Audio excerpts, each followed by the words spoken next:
Good evening everyone. तो आज हम करेंगे इनऑर्गेनिक केमिस्ट्री की दो इम्पोर्टेंट टॉपिक्स जिनसे आपको मैक्सिमम अगर नीट केमिस्ट्री में आते हैं 12 क्वेश्चन इनऑर्गेनिक के या 13 क्वेश्चंस, तो मैं डेफिनेटली कह सकता हूँ आपको 5, 6, 7 इन्हीं दो चैप्टर्स में मिलते हैं या 8 क्वेश्चंस इन्हीं दो चैप्टर्स में मिलते हैं। तो उतने डिटेल में हम नहीं जाएंगे, बट जो जो इम्पोर्टेंट चीज़ है मैं बताऊँगा इस टॉपिक में या इस चैप्टर में, ठीक है। तो देखो, पहली चीज़ क्या है, क्लासिफिकेशन ऑफ एलिमेंट्स, मतलब कि पीरियड्स इनके क्या रहेंगे, ग्रुप्स इनके क्या रहेंगे, वो हम इसी चीज़ में देखेंगे। तो हमें पता है कि पीरियड टेबल में होते हैं 7 ग्रुप्स, सॉरी 7 पीरियड्स और 18 ग्रुप्स होते हैं हमारे पीरियड टेबल में, ठीक है। तो जो 7 ग्रुप्स होते हैं ये हमें देखना है कि कहाँ से कहाँ तक रेंज में लाई करते हैं। तो अगर आप देखेंगे पीरियडिक फर्स्ट पीरियड में आप क्या क्या देखेंगे, ये स्टार्ट होता है हीलियम से लिथियम तक, मतलब एटॉमिक नंबर 1 से एटॉमिक नंबर 2 तक। तो इसमें कितने एलिमेंट्स पाए जाएंगे, इसमें पाए जाएंगे 2 एलिमेंट्स, ठीक है। तो वैसे ही लिथियम से स्टार्ट होता है, जो दूसरा वाला पीरियड है वो लिथियम दैट्स एटॉमिक नंबर 3 से स्टार्ट होता है, एटॉमिक नंबर 10 पे ख़त्म हो जाता है, ठीक है। तो ऐसे ही कि पीरियडिक नंबर थर्ड जो 11 से स्टार्ट होके 18 पे ख़त्म होता है, और ये 19 से स्टार्ट होके 36 पे ख़त्म होता है, ये 37 पे स्टार्ट होके 54 पे ख़त्म होता है। और सिमिलरली आप यहाँ पे देख सकते हैं ये 55 से स्टार्ट होके 86 पे ख़त्म होता है, और सिमिलरली यहाँ पर पीरियड नंबर 7 87 से स्टार्ट होके 118 तक ख़त्म हो जाता है। तो ये जो आपको रेंज दिख रही है, यहाँ पर रेंज है 1 to 2, यहाँ पर आपको रेंज दिख रही है 3 to 10, और यहाँ पर रेंज आपको दिखती है 11 to 18, यहाँ पर रेंज दिखती है आपको 19 से लेके 36 तक, यहाँ पर रेंज दिखती है आपको 37 से लेके 54 तक, और यहाँ पर दिख रही है आपको रेंज 55 से लेके 86 तक, और यहाँ पर फाइनली आपको पीरियड नंबर 7 पे रेंज दिखती है 87 से लेके 118 तक। तो ये रेंज है। तो अगर नॉर्मली अगर मैं पूछूं आपसे कि बताओ एटॉमिक नंबर 52 किस वाले पीरियड में बिलोंग करेगा, आप देखेंगे कि 52 यहाँ पे आ जाएगा, ठीक है, यहाँ पे आ जाएगा। अब देखोगे पहला, दूसरा, तीसरा, चौथा और पांचवा, तो 52 फिफ्थ पीरियड का बंदा है। ऐसे ही मैं बता दूं 72 कहाँ का बंदा है, आप यहाँ पर देखेंगे कि 72 कहाँ से आएगा, 72 आता है 55 और 86 के दरमियान, तो ये पीरियड नंबर 6 का बंदा है। अगर मैं बताऊं 112 कहाँ का बंदा है, आप यहाँ पर देखोगे ये वाला इस रेंज में आता है, तो ये बताओगे आप 112 बिलोंग करता है 7th पीरियड से। अब मसला है ग्रुप्स का हम क्या करेंगे। देखो ग्रुप्स में क्या देखना है आपको, ग्रुप्स के लिए आपको होना चाहिए ये जो पीरियड टेबल है, ये आपको थोड़ा सा ध्यान में होना चाहिए, नहीं ध्यान में तो भी कोई बात नहीं, मैं बता दूंगा, ठीक है। तो अगर आप देखेंगे इधर पे कितने ग्रुप्स है, 1 से ग्रुप स्टार्ट होता है और 18 पे ख़त्म होता है। ये ग्रुप जो है ये डिस्ट्रीब्यूटेड है। ये ग्रुप्स कैसे डिस्ट्रीब्यूटेड है, पहले 2 ग्रुप से ये बिलोंग करते हैं एस ब्लॉक से, जिनको हम एल्कली मेटल्स और एल्कलाइन अर्थ मेटल्स कहते हैं रेस्पेक्टिवली। बट आपको देखने लायक क्या चीज़ है यहाँ पे, यहाँ पर ये है कि इस पीरियडिक टेबल में 4 ब्लॉक्स है। ये जो ये वाला ब्लॉक है, ये वाला ब्लॉक, इसको बोलते हैं हम एस ब्लॉक, इसको बोलते हैं हम एस ब्लॉक। और ये जो इस साइड वाला ब्लॉक है इसको बोलते हैं हम पी ब्लॉक, ये तो लिखा है ना ऊपर यहाँ पी ब्लॉक। ये वाला है डी ब्लॉक, और ये जो लास्ट वाला नीचे इसको बोलते हैं हम एफ ब्लॉक। ये जो डी ब्लॉक है इनको कहते हैं हम ट्रांजिशन मेटल्स या ट्रांजिशन एलिमेंट्स जो भी बोलते हैं। और ये क्या है, ये इनर ट्रांजिशन है, मतलब कि ये जो 57 है इसके पीछे छुपे होते हैं, इसके पीछे, समझ रहे हो। यहाँ पर असल में क्या है, यहाँ पर लेंथेनम है, यहाँ पर एक्टिनम है, एटॉमिक नंबर 57 और यहाँ पर एटॉमिक नंबर 89। यही जो बात है लेंथेनम के पीछे छुपा है ये सीरियम वगैरह, ठीक है, एक्टिनम के पीछे छुपा है ये, समझ रहे हो। तो यहाँ पर अगर क्वेश्चन सबसे इम्पोर्टेंट पूछा जाएगा, ये जो एफ ब्लॉक वाले हैं, एफ ब्लॉक वाले किस ग्रुप से बिलोंग करते हैं, ठीक है। पीरियड तो छोड़ो, मैं ग्रुप की बात कर रहा हूँ। ये पहला ग्रुप है, ये दूसरा ग्रुप है, ये तीसरा ग्रुप है। तो ये अगर इसके पीछे है तो इसी ग्रुप के है। तो ये जो ग्रुप 3 के हम बोलेंगे एफ ब्लॉक बी ग्रुप 3 में आता है। तो अगर कोई पूछे कि सबसे बड़ा ग्रुप कौन है हमारे पीरियडिक टेबल में, आप बोलोगे कि इसमें एफ ब्लॉक सबसे बड़ा ग्रुप है। तो कैसे बड़ा ग्रुप है आप देख सकते हैं यहाँ पर कितने एलिमेंट्स है, 1 2 3 4 5 6 7 8 9 10 11 12 13 14 15 16 15 है, ठीक है, और 15 और 15 हुए 30, और ये हो गया 31 और 32। तो यहाँ पर एफ ब्लॉक वाला जो सारा है वो ग्रुप 3 में है, और ग्रुप 3 में टोटल कितने हैं, 32 एलिमेंट्स है। तो ये हम देख सकते हैं, ये इजी चीज़ है। तो आपको देखना है कि हम ग्रुप्स में कैसे क्लासीफाई करें। उसके लिए आपको आनी चाहिए थोड़ी सी इलेक्ट्रॉनिक कॉन्फ़िगरेशन। मैं समझा दूंगा कि इलेक्ट्रॉनिक कॉन्फ़िगरेशन कैसे करते हैं, बट इजीली आपको मतलब पता होनी चाहिए कि ये कॉन्फ़िगरेशन कैसे होती है, ठीक है। अगर आप देखेंगे कॉन्फ़िगरेशन हम कैसे स्टार्ट करेंगे, कॉन्फ़िगरेशन देखेंगे हम, अगर मैं आपको ट्रिक्स बताऊं या वैसे बताऊं, दोनों सही है, but I will go trick first, और उसके बाद में बताऊंगा लॉजिक भी, ठीक है। तो ऐसे याद रखो कि आप सो गया, ठीक है, एस, या उसके बाद क्या है, पी एस मतलब फिर से सो गया, फिर से सो गया। उसके बाद है डी पी एस, ठीक है, दारू पीकर सो गया, दारू पीकर सो गया, ठीक है। उसके बाद क्या है, फिर दारू पीकर सो गया, फिर दारू पीकर सो गया, फिर दारू पीकर सो गया, फिर दारू पीकर सो गया, ठीक है। ये शॉर्ट ऑफ ट्रिक है, आप देख सकते हैं, इजीली आप कर सकते हैं, मुझे पता है आप कर सकते हैं, ठीक है। इसके बाद आपको क्या करना है, आपको लिखना है यहाँ पर 1, इसके बाद यहाँ पर लिखना है 2, आपको लिखना है यहाँ पर 3, इसके बाद आपको यहाँ पर लिखना है 4, ठीक है। तो 1s आ गया, उसके बाद क्या आएगा 2s, उसके बाद आएगा 3s, उसके बाद आएगा 4s, उसके बाद आएगा 5s, 6s, 7s और 8s, ठीक है। ऐसे ही 2p आ गया, उसके बाद 3p आएगा, 4p आएगा, 5p आएगा, 6p आएगा और 7p आएगा। जैसे कि 3d आया यहाँ पर आएगा 4d, यहाँ पर आएगा 5d, यहाँ पर आएगा 6d, जैसे यहाँ पर 4f आएगा, यहाँ पर 5f आएगा। तो ये सारी चीज़ें तो फिल हो चुकी है। अब हमें मसला है कि 1s एग्जिस्ट क्यों, सॉरी 1p एग्जिस्ट क्यों नहीं करता, 2p 2d एग्जिस्ट क्यों नहीं करता है, ठीक है, 2f एग्जिस्ट क्यों नहीं करता। ये आप क्वांटम नंबर से देख सकते हैं कि क्यों नहीं एग्जिस्ट करता है, ठीक है। क्योंकि प्रिंसिपल क्वांटम नंबर के बाद जो होता है एजिमुथल क्वांटम नंबर, उसकी कुछ रेंज होती है, वो सब इसी पर डिपेंड करता है। तो आप देख सकते हो उधर पे। तो ये जो S है और P है, ये D है और ये F है। S में होता है 1 ऑर्बिटल, P में होते हैं 3 ऑर्बिटल, D में होते हैं 5 ऑर्बिटल, सिंपल, और F में होते हैं 7 ऑर्बिटल्स, ठीक है। तो हर ऑर्बिटल में जाते हैं 2 इलेक्ट्रॉन। तो S में कितने इलेक्ट्रॉन जाएंगे टोटल, 2 इलेक्ट्रॉन। इसमें कितने जाएंगे, 6 इलेक्ट्रॉन।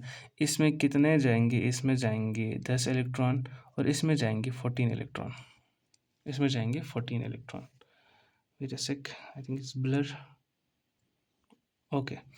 तो अगर हमें पता है कि एस में 2 जाते हैं, पी में 6 जाते हैं, डी में 10 जाते हैं और एफ में 14 जाते हैं, तो अगर मैं बताऊं एटॉमिक एटॉमिक नंबर 14, ठीक है, एटॉमिक नंबर 14, इसकी कन्फिग्रेशन करो।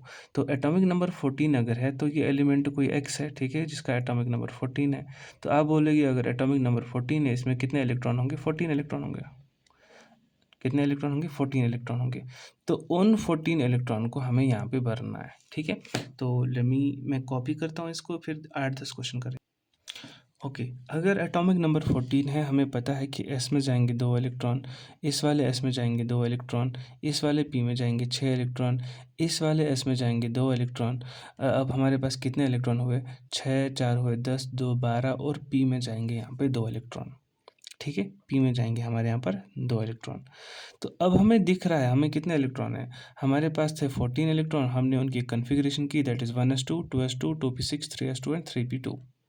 तो हमें आए पी वाले सबशेल में आए हमारे पास 2 इलेक्ट्रॉन, मतलब एक ऑर्बिटल में 1 इलेक्ट्रॉन, दूसरे ऑर्बिटल में दूसरा इलेक्ट्रॉन। तो हम देख रहे हैं कि जो लास्ट इलेक्ट्रॉन है वो किस में चले गए, वो चले गए पी में चले गए। जो हमारे लास्ट वाले इलेक्ट्रॉन है वो किस में चले गए, वो पी में चले गए। तो हम क्या बोलेंगे, ये तो है पी ब्लॉक का, क्या है, पी ब्लॉक का। अब मसला है पी ब्लॉक का है, ये तो पता चल गया। सर अब बताए कि ये किस पीरियड का है। तो पीरियड कैसे पता करते थे हम? पीरियड के लिए हमने रेंज पता करी थी। मतलब अगर 1 और 2 के दरमियान है तो पीरियड नंबर फर्स्ट, अगर 3 और 10 के दरमियान है तो पीरियड नंबर सेकंड, और 11 से लेके 18 तक था तो पीरियड नंबर थर्ड था। तो हमें पता है ये एटॉमिक नंबर 14 है, दैट मीन्स ये पीरियड नंबर थर्ड से बिलोंग करेगा। ओके, अब हमारे पास सबसे बड़ा मसला है, सबसे बड़ा मसला है ग्रुप फाइंड करना। ठीक है, यहाँ पर P2 है। P2 के लिए मैं आपको बताऊंगा कि हम कैसे पता करें कि ये किस वाले ग्रुप का बंदा है। ठीक है, किस वाले ग्रुप का बंदा है। अब देखो यहाँ पे थोड़ा सा मैं ब्राइटनेस कम करता हूँ तो आपको दिख जाएगा। ठीक है, आप देख रहे होंगे ये जो हमारा पीरियडिक टेबल है इसमें थोड़ा सा मस्त ये किया गया है। ठीक है, तो पहले दो ग्रुप्स क्या है, ये ग्रुप नंबर फर्स्ट है, ये ग्रुप नंबर सेकंड है। ये दोनों किसके बंदे हैं? ये एस के बंदे हैं। मतलब यहाँ पर S1 आएगा, यहाँ पर S2 आएगा।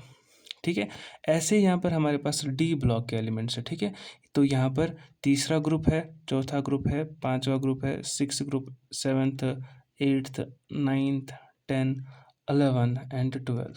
ठीक है, तो यहाँ पर देख रहे हो ये जो 10 इलेक्ट्रॉन्स है डी के, तो ये पहले एक जाएगा, अगर एक ही होगा तो इसमें जाएगा, दो होगा तो एक इसमें एक इसमें। मतलब यहाँ पर हम समझेंगे कि ये D1 है, यहाँ पर D2 है, यहाँ पर D3 है। ठीक है, ऐसे करते करते हम कहाँ पहुँचेंगे? हम पहुँचेंगे D10 में। ठीक है, उसके बाद क्या पूछेंगे हम? P1, P2, P3, P4, P5 and P6। लेकिन P हमें हमें पता है कि हमें 14 वाला देखना था। ठीक है, मतलब कि ऐसे समझो कि हमें देखना था 14 वाला, कि 14 वाला जो ये एलिमेंट है, ये रहा 14 वाला एलिमेंट, ये किस से बिलोंग करता है। रुको मैं थोड़ा जूम करता हूँ, मैं दिखाऊंगा। ठीक है, ओके, हमें देखना है ये जो ये पी वाला है ये किस में बिलोंग करता है। ये जो हमने 14 वाला एलिमेंट देखा था, एटॉमिक नंबर 14, ये किस वाले ग्रुप में बिलोंग करता है। बिलोंग करने का मतलब है हमें देखना है कि ये बंदा है कहाँ का, कैसा है, क्या नहीं है। वो हम सीधा सारा कुछ किससे देखेंगे? इलेक्ट्रॉनिक कन्फिग्रेशन से। इलेक्ट्रॉनिक कन्फिग्रेशन से हमें पता चला था, वो लास्ट में जो आया था वो 3p2 आया था। लास्ट में हमारे पास क्या आया था? 3p2। मतलब ये P2 में आ रहा है। तो P2 में आ रहा है तो हम चलेंगे लेफ़्ट से राइट। लेफ़्ट से राइट जब हम चलेंगे, आराम से चलेंगे हम बिना किसी देरी के। ठीक है, जब हम लेफ़्ट से राइट चल रहे हैं तो हमें पता चल रहा है कि ये ग्रुप नंबर फर्स्ट है। ठीक है, यहाँ पर ग्रुप नंबर फर्स्ट है, ग्रुप नंबर सेकंड है। सेकंड के बाद हमें 10 पार करने हैं तो यहाँ पर 12 पे पहुँचेंगे। ठीक है, 12 पे पहुँचेंगे, यहाँ पर 13 है, यहाँ पर 14 है, तो यहाँ पर ग्रुप नंबर 14 में हम पहुँच गए। तो जैसे ही हमें P2 पता चला हम बोलेंगे कि ये ग्रुप नंबर 14 से बिलोंग करता है। समझ में आई बात? तो यहाँ पर आप देख रहे हो कि एटॉमिक नंबर 14 जो सिलिकॉन है वो किस ग्रुप से बिलोंग करता है? वो करता है, वो 14th ग्रुप का बंदा है। आई समझ?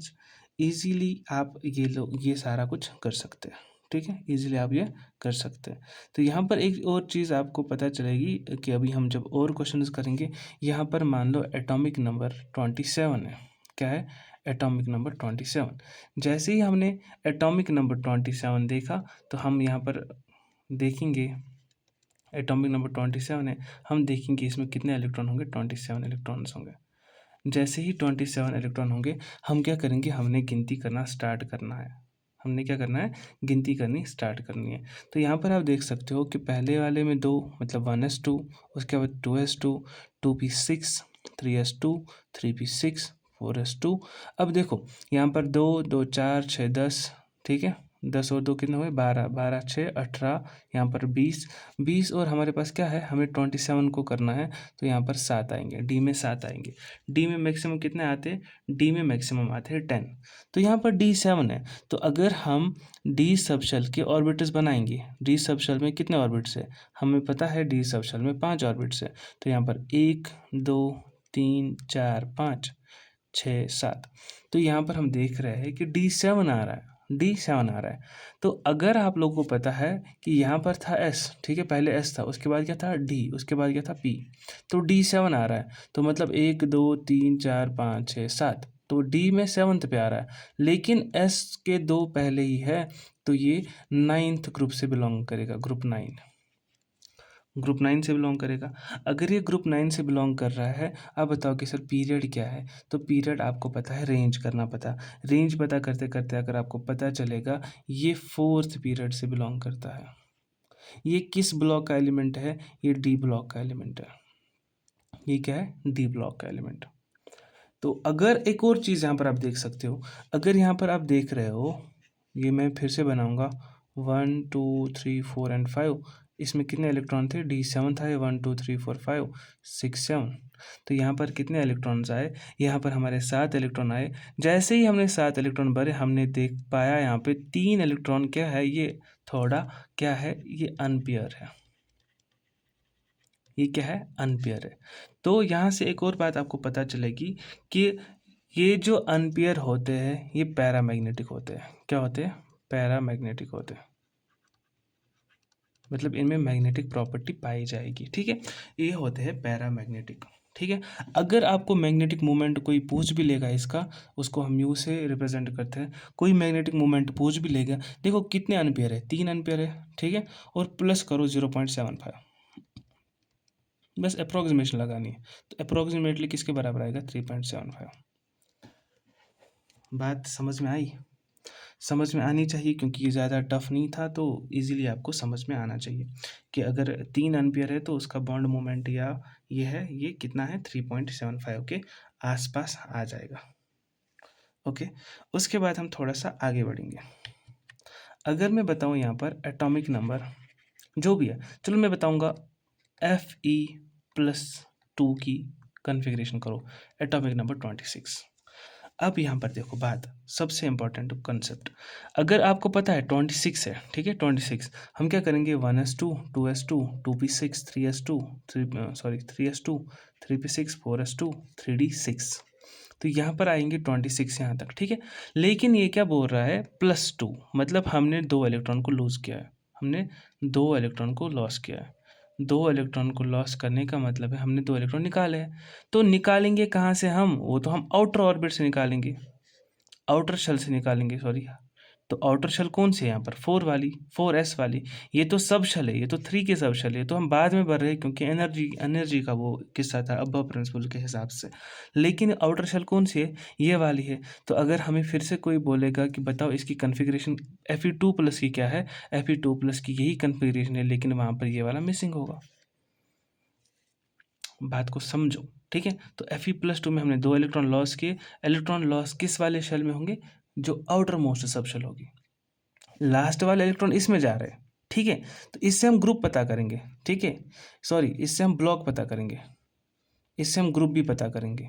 लेकिन तुम लोग ये नहीं बोलोगे कि इसमें प्रिंसिपल क्वांटम नंबर सबसे लास्ट वाला कौन सा है? तो प्रिंसिपल क्वांटम नंबर सबसे लास्ट वाला 4 है, तो ये n=4 में जा रहा है, तो मतलब कि 4th शेल में भी जा रहा है। लेकिन इधर पे क्या है? प्रिंसिपल क्वांटम नंबर 3 है, अजीमुथल क्वांटम नंबर ये है, जिसको हम 2 से रिप्रेजेंट करते हैं, मतलब 0 1 2 3 एसपीडीएफ। ये वाली चीज़ें आपको देखनी पड़ेगी इसमें। ओके, यहाँ पर थोड़ा सा आप समझो बात को। देखें, यहाँ पर अगर आप देखेंगे 3p6 तक एटॉमिक नंबर 18 तक आ जाता है, और ये एटॉमिक नंबर 18 कौन सा है? आर्गन। तो हम ये सारा झंझट लिखने के बजाय अगर मैं आर्गन लिख लूँ तो ये ख़त्म हो जाएगा यहाँ तक, मतलब इधर तक तो ख़त्म है। उसके बाद क्या बचता है? 4s2। उसके बाद क्या बचता है? 3d6। ओके, जब 3d6 आया तो हमें पता है ये किसकी कन्फिग्रेशन है? ये आयरन की कन्फिग्रेशन है, ये आयरन की कन्फिग्रेशन है। अगर हमसे पूछे कि आयरन+2 की कन्फिग्रेशन क्या है, तो हम क्या करेंगे? ये जो आउटर मोस्ट वाले 2 इलेक्ट्रॉन हैं उनको हटा लेंगे, इनको हटा लेंगे, तो हम करेंगे आर्गन 3d6। ओके, तो 3d6 में आते ही हमें ये बनाना है। ठीक है, ये क्या बनाना है? 1 2 3 4 5 और 6, यहाँ पर हमें भरने हैं इलेक्ट्रॉन्स, मतलब एक को भरना है क्लॉकवाइज, दूसरे को भरना है एंटी क्लॉकवाइज। तो 6 इलेक्ट्रॉन हमें आ गए। तो यहाँ पर हम देखेंगे कि यहाँ पे कितने अनपेयर है? यहाँ पर 4 अनपेयर इलेक्ट्रॉन है। अगर 4 अनपेयर इलेक्ट्रॉन है, हम बोलेंगे ये क्या है? पैरामैग्नेटिक है। पैरामैग्नेटिक है तो इसका मोमेंट कितना है? बॉन्ड मैग्नेटिक मोमेंट कितना है? हम बोलेंगे एक तो 4 है, प्लस करो 0.75, या simply approximately equal to 4.75, sorry 4.75। Okay, एक और क्वेश्चन देखो, यहाँ पर समझो आप एटॉमिक नंबर जो भी है मुझे नहीं पता, कॉपर ठीक है, कॉपर की बात हो रही है, ठीक है, जो एटॉमिक नंबर 29 है। अब इसकी कॉन्फ़िगरेशन बोलने की मतलब बोलेंगे इसकी करो कॉन्फ़िगरेशन, ठीक है। तो हम अगर गिनेंगे 2, 4 और 10, 12, 12, 6, 18, तो यहाँ तक आता है हमारा 18। तो अगर मैं लिखूँ ऐसे आर्गन, इधर पे लिखूँगा मैं आर्गन, उसके बाद क्या लिखूँगा मैं 4s2, और उसके बाद के बचे 9, मैं लिखूँगा 3d9। ये क्या है, ये हमने एक्सपेक्ट किया था ये आएगा, ये क्या किया था हमने एक्सपेक्ट। लेकिन कॉपर में क्या होता है, यहाँ पर आप देख सकते हैं ये जो ऐसे ही आता है आर्गन, ठीक है, उसके बाद क्या आएगा 4s1 3d10। यहाँ पर क्या है, यहाँ पर ये इसका एक इलेक्ट्रॉन इसमें शिफ्ट हो जाता है। रीज़न ये है कि ये जो d10 है ये होएगा फुल्ली फिल्ड बनेगा, ये क्या बनेगा फुल्ली फिल्ड, ऐसे 1 2 3 4, ठीक है। तो यहाँ पर पहले अगर हम 5 भरेंगे ऐसे क्लॉकवाइज, उसके बाद भरेंगे एंटी क्लॉकवाइज 5, ठीक है। तो कुल मिला के हमारे पास 10 इलेक्ट्रॉन आए। तो ये क्या है, ये फुल्ली फिल्ड है, ये क्या है फुल्ली फिल्ड है, ये क्या है फुल्ली फिल्ड है। इससे पहले 9 ही थे तो ये वाला इलेक्ट्रॉन नहीं होता, तो ये पार्शली फिल्ड होता। तो अगर हम एक और चीज़ देखेंगे यहाँ पर स्टेबिलिटी की देखेंगे हम बोलेंगे फुल्ली फिल्ड ज़्यादा स्टेबल है किससे, ये है फिल्ड ज़्यादा स्टेबल हाफ फिल्ड से, किससे हाफ फिल्ड मतलब हर एक में एक एक भरा हुआ है और ये किससे ज़्यादा स्टेबल है, पार्शली फिल्ड मतलब जितनी ज़्यादा सिमेट्री होगी उतना ज़्यादा ये अच्छा खासा बंदा और अच्छा स्टेबल बन सकता।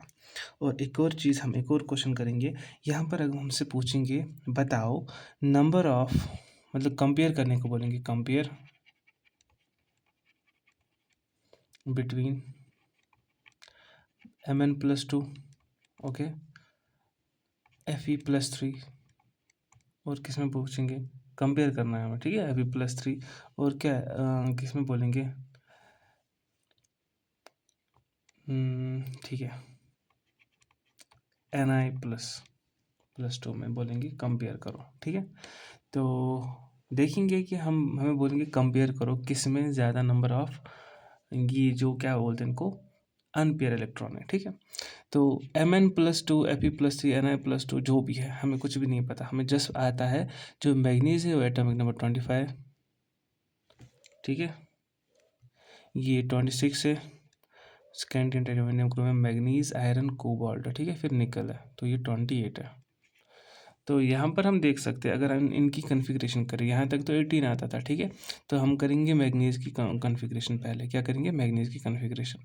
तो हम क्या लिखेंगे, इसमें पहले आर्गन के 18 आते हैं, ठीक है, उसके बाद 4s2 आएगा, उसके बाद क्या आएगा 3d, इसमें कितने आएंगे 3d5 आएगा। और उसके बाद हम देखेंगे मैग्नीज के बाद आयरन की, ठीक है, आयरन का क्या करेंगे हम देखेंगे एक तो आर्गन के 18 है, उसके बाद 4s2 है, उसके बाद 3d6 है। सेम निकल का करेंगे, निकल का क्या है 28 है, हम बोलेंगे आर्गन, हम बोलेंगे उसके बाद 4s2 3d8, यही है, ठीक है। अब यहाँ पर क्या है Mn+2 में क्या करना है, Mn+2 में हमें ये दो वाले इलेक्ट्रॉन निकालने हैं। तो D में 5 इलेक्ट्रॉन है, ठीक है, D में 5, तो हर एक ऑर्बिटल में एक एक इलेक्ट्रॉन। तो यहाँ पर जो नंबर ऑफ अनपेयर इलेक्ट्रॉन है वो कितने हैं 5, नंबर ऑफ अनपेयर इलेक्ट्रॉन कितने हैं 5। और यहाँ पर देखो हमें Fe+3 का देखना है, क्या देखना है Fe+3। तो पहले क्या करेंगे हम आउटर मोस्ट से रिमूव करेंगे, ठीक है। तो यहाँ पर क्या, तो 2 ही रिमूव हुए अभी तक, तो 4s2 तो ख़त्म हुआ। फिर हम निकालेंगे D वाले से एक, तो यहाँ पर क्या बचा 3d5, क्योंकि हमने 2 इससे निकाले 1 इससे निकाला, तो 3d5 बचा। तो यहाँ पर क्या है D में 5, 1 2 3 4 5, 1 2 3 4 5, तो यहाँ पर नंबर ऑफ अनपेयर इलेक्ट्रॉन भी कितने हैं 5 है।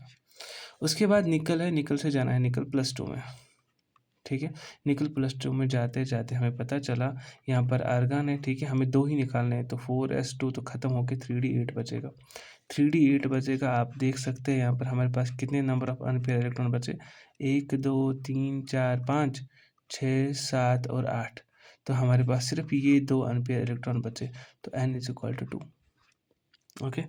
तो हमें पूछ सकता है इनका मैग्नेटिक मोमेंट भी सिर्फ 0.47 प्लस करना तो आपको आ जाएगा। इसके बाद okay, ionization energy.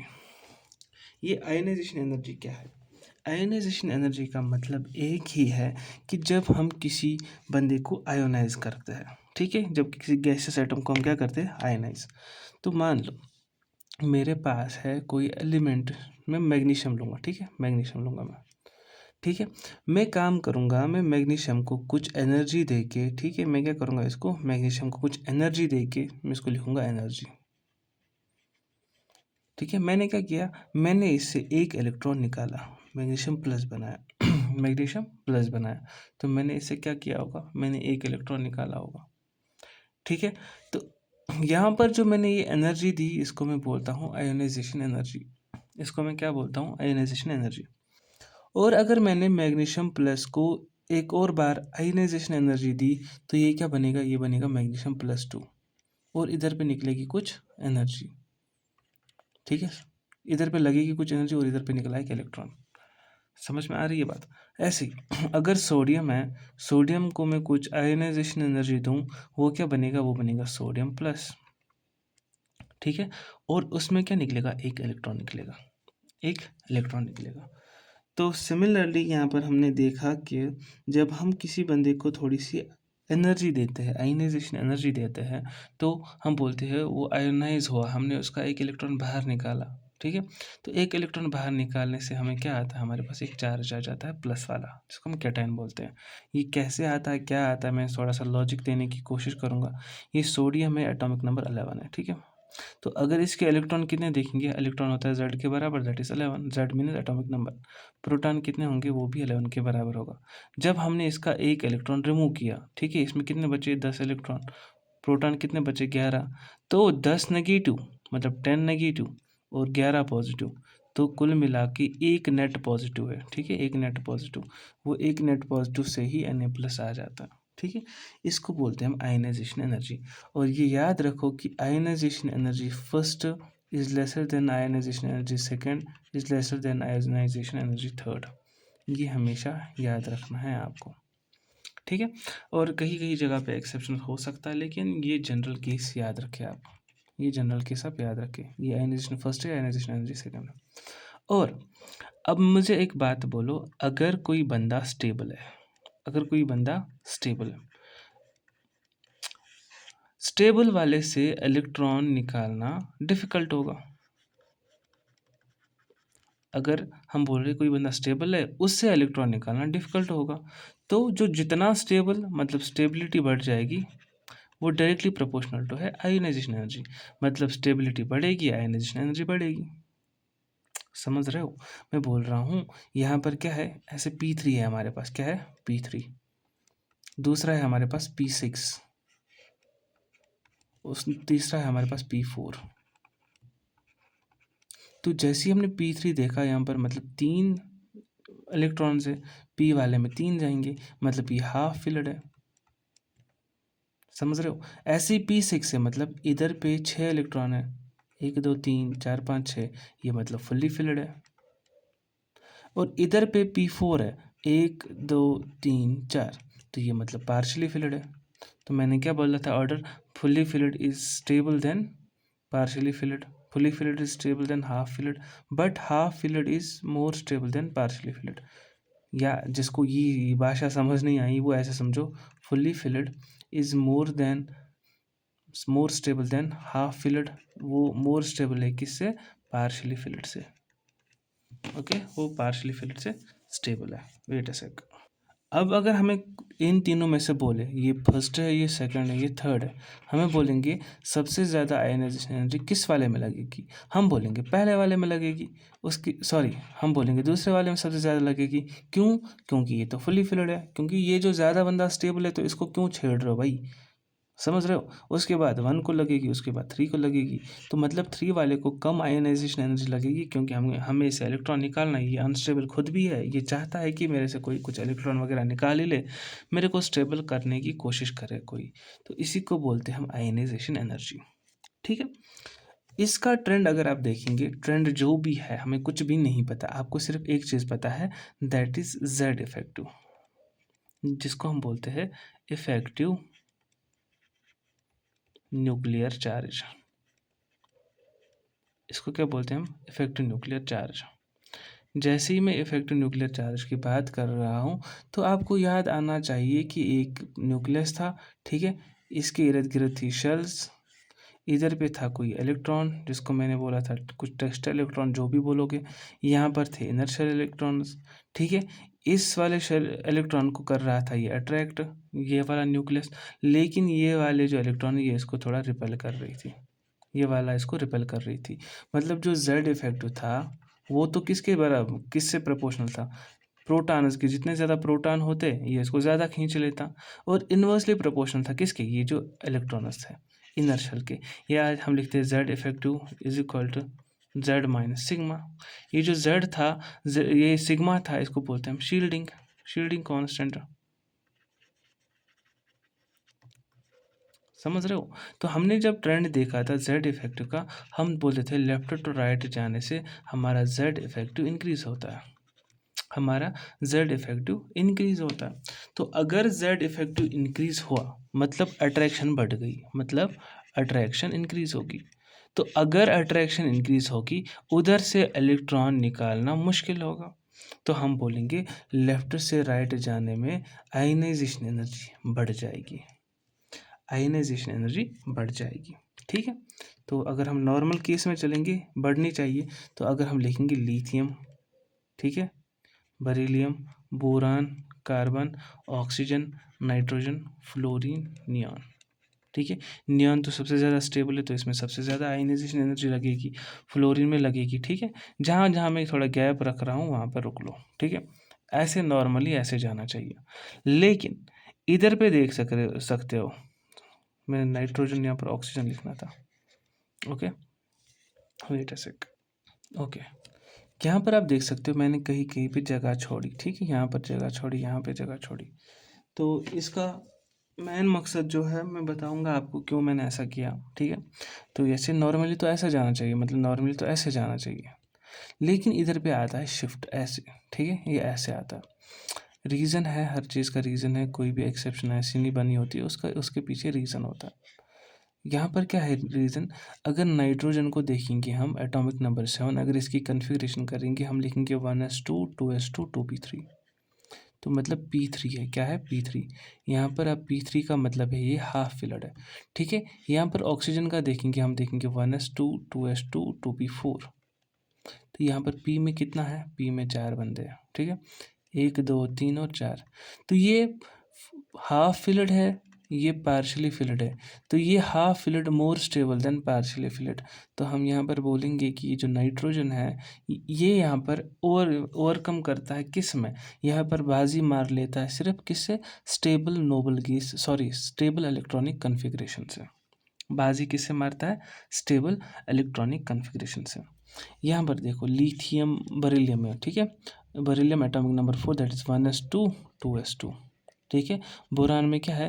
1s2 2s2 2p1, ठीक है।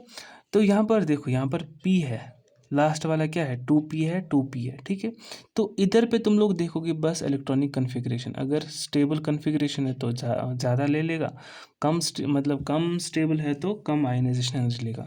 लेकिन यहाँ पर टोटल डिफरेंट ये तो है, मतलब यहाँ से ये लॉजिक भी लगा सकते हो, यहाँ पर ये फुली फिल्ड है, यहाँ पर ये P1 है, लेकिन यहाँ पर ये लॉजिक काम नहीं करेगा, कर सकता है, लेकिन मैं बोल रहा हूँ यहाँ पर एक्चुअल रीज़न है वो है सिर्फ किसका? पेनिट्रेशन का। वो किसका इफेक्ट है? Penetration effect. पेनिट्रेशन इफेक्ट क्या होता है? एस का ज़्यादा होता है पी से, पी का ज़्यादा होता है डी से, डी का ज़्यादा होता है एफ से। तो पेनिट्रेशन का मतलब होता है न्यूक्लियस में घुलने की एक प्रॉपर्टी होती है, वो एस वाले इलेक्ट्रॉन्स में होती है। इसका रीज़न है ये कि स्फेरिकल शेप्ड में होता है, तभी ये घुलना चाहता है। तो अगर ये घुल गया, ठीक है, अगर ये घुल रहा है इसमें, तो इसमें से इलेक्ट्रॉन निकालना टफ होगा। तो अगर आपको कोई बोलेगा तो बेरिलियम और बोरान में ये जो डिफरेंस आता है या एक्सेप्शन आती है, रीज़न क्या है इसका? एक लौता रीज़न है पेनिट्रेशन इफेक्ट। और नाइट्रोजन और ऑक्सीजन में क्या है? Stable electronic configuration. बस इसमें से इतना ही चीज़ें आपको ध्यान रखनी है। इसमें ये जो पता नहीं क्या है मुझे नहीं पता, लेकिन आपको जो पढ़ना है तो पढ़ लीजिए, ठीक है। तो एक और चीज़ टॉप टू बॉटम, ठीक है, top to bottom. Top to bottom का मतलब होता है हम जब इस वाले में क्या बोलते हैं पीरियोडिक टेबल में टॉप से बॉटम बॉटम जाते हैं, जैसे कि हाइड्रोजन लिथियम है, ठीक है, सोडियम है, पोटेशियम है, रुबिडियम है, सीजियम है, फ्रेंशियम है, ठीक है। तो यहाँ पर आप देख सकते हो कि साइज बढ़ता है क्योंकि नंबर ऑफ शेल्स इंक्रीज होते हैं, ठीक है, नंबर ऑफ शेल्स इंक्रीज होते हैं। तो जितनी नंबर ऑफ शेल्स बढ़ेगी आउटर मोस्ट शेल पे न्यूक्लियस की पकड़ कम होगी, ठीक है। तो अगर मैं बोलूँगा यहाँ पर लिथियम में, ठीक है, लिथियम में क्या है, 2 ही शेल्स है, ठीक है। तो दूसरी शेल्स पे यहाँ पर ये पकड़ना है। फ्रेंशियम में कितने 7 8 7 शेल्स है, तो आप देख सकते हो इतना सारा हमें बनाना पड़ेगा। मैं एक और बना लूँगा, ठीक है।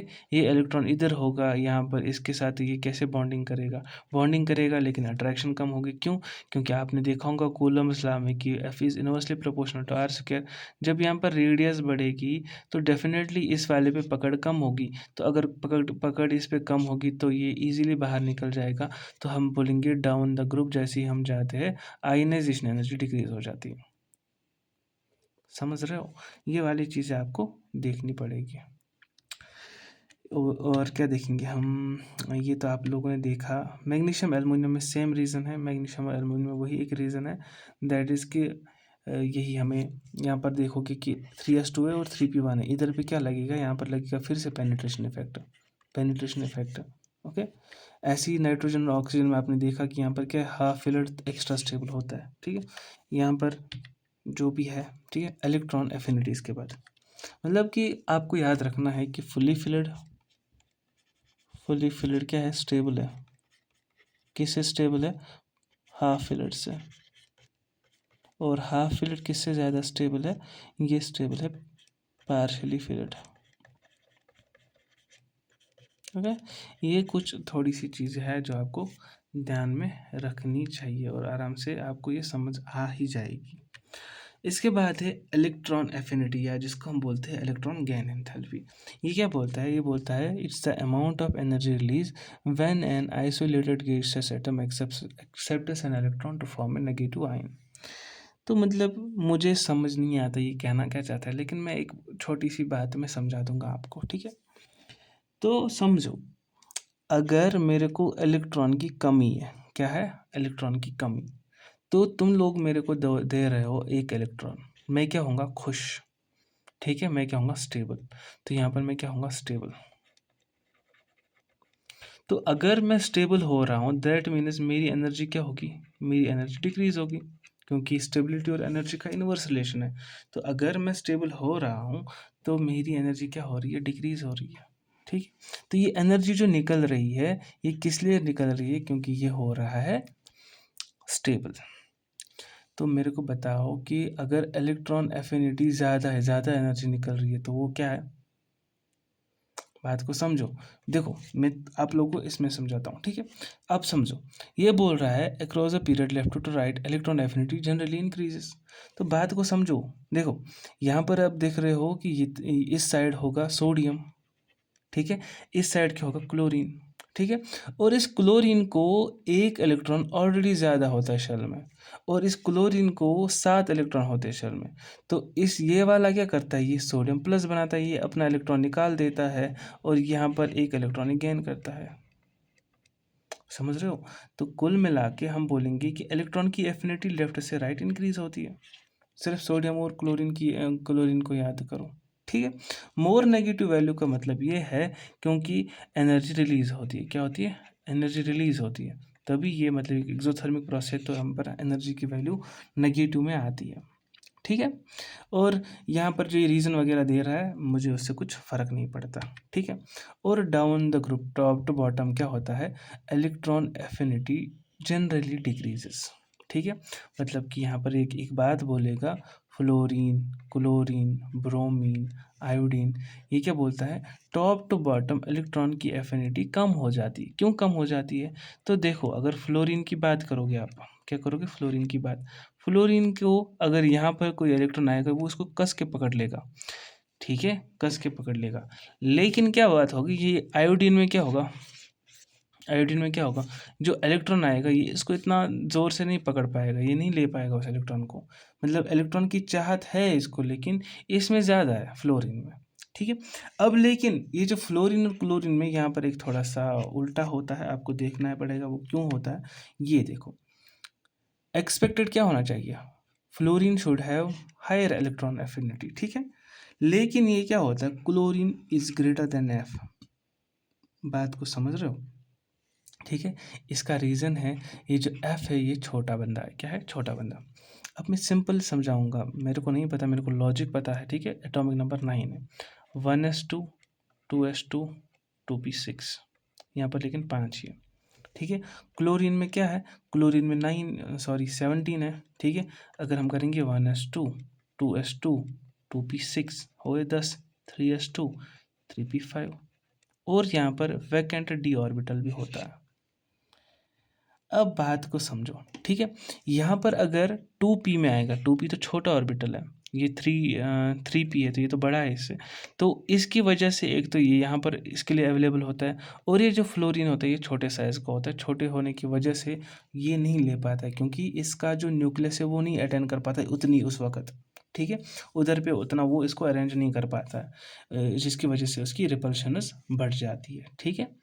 In chlorine electron इंटर्स large 3p orbital with less repulsion, तो इधर पे ये लार्ज वाले 3p में घुस जाता है, जिसकी वजह से कम रिपल्शन होती है, और कम रिपल्शन का मतलब ही है स्टेबिलिटी, समझ रहे हो, कम रिपल्शन का मतलब ही है स्टेबिलिटी। ये था हमारा पीरियड टेबल में, इसमें इंपॉर्टेंट जो भी चीज़ें हैं मैं आगे आगे कवर करता जाऊंगा, जो जो मेरे को लगे, जो जो मुझे समझ आएगा क्या क्या ऐड करना मैं कर रहा हूँ, ठीक है। ये सही है। एक और चीज़ यहाँ पर एक क्वेश्चन मैं कराता हूँ, कोई बात नहीं। एक चीज़ देखो, जेड इफेक्टिव क्या मैंने बोला था, जेड इफेक्टिव डायरेक्टली प्रोपोर्शनल है प्रोटॉन्स की और इनवर्सली प्रोपोर्शनल इलेक्ट्रॉन्स है, मतलब जितने ज़्यादा प्रोटॉन जेड इफेक्टिव बढ़ेगा, जितने कम इलेक्ट्रॉन उतना भी जेड इफेक्टिव बढ़ेगा, लेकिन अगर इलेक्ट्रॉन ज़्यादा हुए तो जेड इफेक्टिव कम हो जाएगा ऑब्वियसली, क्योंकि इनवर्स रिलेशन है, ठीक है।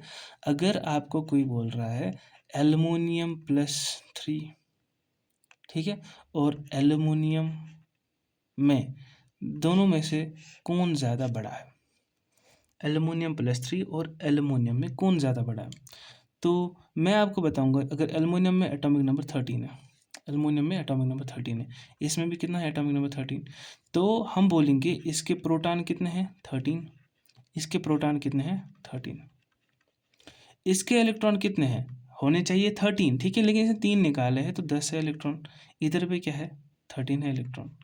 तो अगर इनका z निकालें हम, z किसके बराबर है, मतलब ऐसे रखो कि proton upon electron, that is 13/10, इसका क्या है 13/13, क्योंकि प्रोटॉन अपन इलेक्ट्रॉन।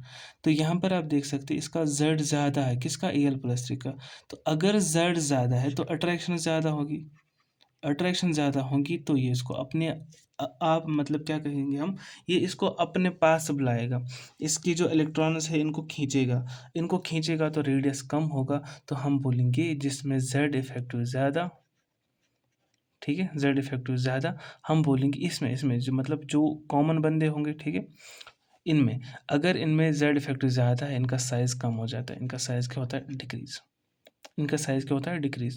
और एक और चीज़, अगर हम लेफ़्ट टू राइट जाते थे, ठीक है, हमारा क्या होता था, हमारा जेड इफेक्टिव बढ़ जाता था, वहाँ भी साइज़ डिक्रीज़ ही हो जाता था। यहाँ पर मैंने थोड़ा सा लॉजिक में बता दिया, ठीक है। बाकी एक और 2-3 क्वेश्चंस कर सकते हो आप, मैग्नीशियम +2, ठीक है, मैग्नीशियम +2 सोडियम+Al+3, इनमें से कौन सा सबसे बड़ा है, तो हम क्या निकालेंगे इनका इलेक्ट्रॉन अपॉन प्रोटॉन, इसमें कितने इलेक्ट्रॉन है, सॉरी प्रोटॉन अपन इलेक्ट्रॉन, इसमें 12 प्रोटॉन थे और इसमें 10 इलेक्ट्रॉन है, इसमें 11 प्रोटॉन है और इसमें 10 इलेक्ट्रॉन है, ये है ना सारे 10 इलेक्ट्रॉन वाले, इसमें 13 प्रोटॉन है और इसमें 10 इलेक्ट्रॉन है। तो यहाँ पर देखो आप, यहाँ पर 13/10 12/10 11/10, तो एल्युमिनियम का सबसे ज़्यादा न्यूक्लियर चार्ज है, सबसे ज़्यादा न्यूक्लियर चार्ज है, और अगर इसका nuclear charge effect nuclear charge ज़्यादा है तो इसकी अट्रैक्शन ज़्यादा होंगी, और अट्रैक्शन ज़्यादा होने की वजह से इसको क्या होगा, इसमें साइज़ कम होगा, तो सबसे ज़्यादा किसका होगा सोडियम प्लस का, उसके बाद क्या होगा मैग्नीशियम +2 का, उसके बाद क्या होगा एल्युमिनियम +3 का। तो ऐसा भी एक क्वेश्चन बन सकता है अगर आप ध्यान रखोगे, ठीक है। होप आप लोगों को यहाँ तक समझ आ चुका होगा। मैं थोड़ी देर बाद ही रिकॉर्ड कर रहा हूँ। तो उसके बाद जो हमें पढ़ना है दैट्स फजान्स रूल। तो फजान्स रूल क्या कहता है? ये दिखाता है कि आयनिक कंपाउंड्स में कोवेलेंट कैरेक्टर जो दिखता है उसी को कौन बताता है हमें? फजान्स रूल बताता है हमें। मतलब कि ये बोलता है help us predict whether an ionic compound will show more ionic character और मोर कोवेलेंट कैरेक्टर। तो इसको हम कैसे करेंगे, क्या करेंगे, जो भी मैं एक स्लाइड में बता दूंगा आपको, ठीक है। तो दो चीज़ें होती है, एक हमारे पास अगर हम देखेंगे आयनिक बॉन्ड है, ठीक है, आयनिक बॉन्ड है। आयनिक बॉन्ड किन में बनता है? वो आयन्स में बनता है। मतलब एक तो कैटायन में बनेगा, एक एनायन में बनेगा। एक कैटायन और एनायन में बनता है हमारा ये आयनिक बॉन्ड। आप समझो ये कैटायन है, क्या है? कैटायन है। कैटायन तो पॉजिटिव चार्ज होता है, ऐसे समझो कि ये पॉजिटिव चार्ज है, और एनायन क्या होता है? नेगेटिव चार्ज, ठीक है। तो इसकी वजह से क्या होता है, ये जो नेगेटिव चार्ज ये होता है, इसमें इलेक्ट्रॉन डेंसिटी होती है थ्रू आउट, ठीक है।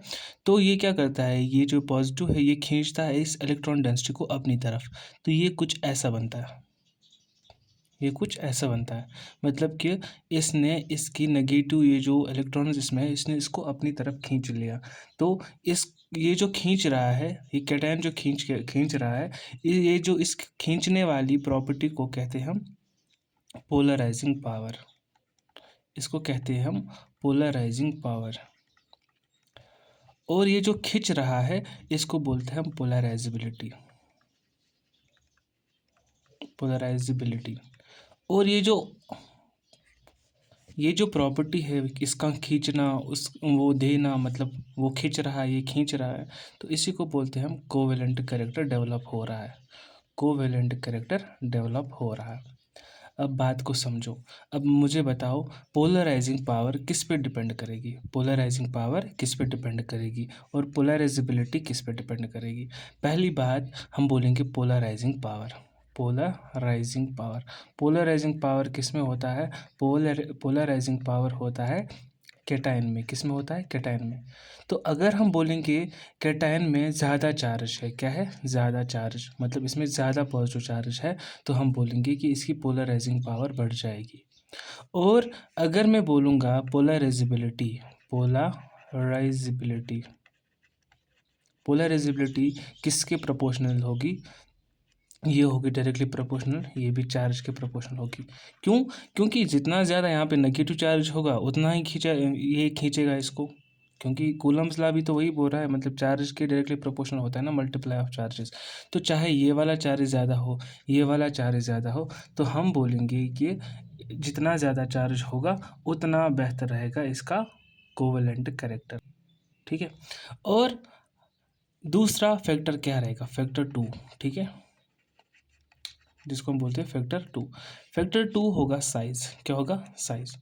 अब मेरी बात को समझो, ये एक एनाइन है, क्या है? एनाइन। और ये एक कैटाइन है, ये क्या है? कैटाइन। कैटाइन में होता है पॉजिटिव और एनाइन में होता है नेगेटिव। तो अगर मैं बोलूँ कि जितना दूर ये एनाइन होगा, मतलब जितना बड़ा ये एनाइन होगा, उतना इस पे ये जो इलेक्ट्रॉन्स होंगे, ठीक है, इतना ये जो इलेक्ट्रॉन्स होंगे ये तो दूर चले जाएंगे इससे। क्या चले जाएंगे? दूर। रेडियस बढ़ जाएगी।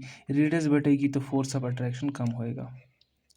समझ रहे हो? फोर्स ऑफ अट्रैक्शन किस में कम होगा? ये जो न्यूक्लियस खींच रहा है किसको? इन इलेक्ट्रॉन्स को, जो इफेक्टिव न्यूक्लियर चार्ज होता है। तो जो हम बोलेंगे अगर एनायन का साइज बढ़ जाएगा, एनायन का साइज बढ़ जाएगा, तो हम क्या बोलेंगे? पोलराइजिबिलिटी। पोलराइजिबिलिटी ये किसकी प्रॉपर्टी है?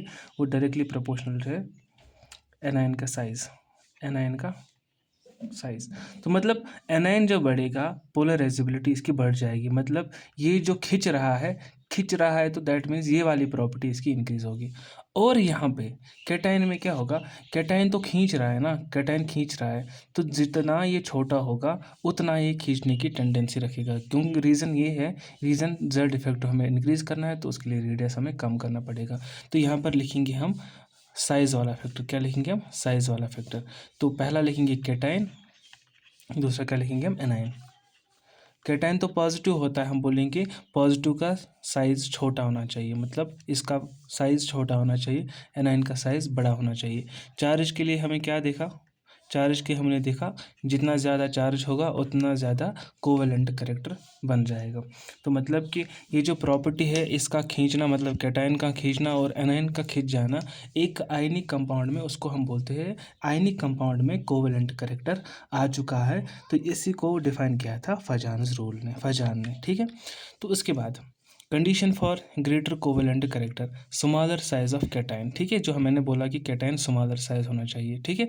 और क्या बोल रहा है, हायर पोलराइजिंग पावर, मतलब जितना स्मॉलर इसका कैटायन का साइज होगा उतना ज़्यादा पोलराइजिंग पावर होगा। अब मैं बोलूँगा यहाँ पर जैसे कि सोडियम है, मैग्नीशियम है, एल्युमिनियम है, ठीक है। तो जैसे ही हम लेफ्ट टू राइट जाते हैं साइज़ हमारा डिक्रीज़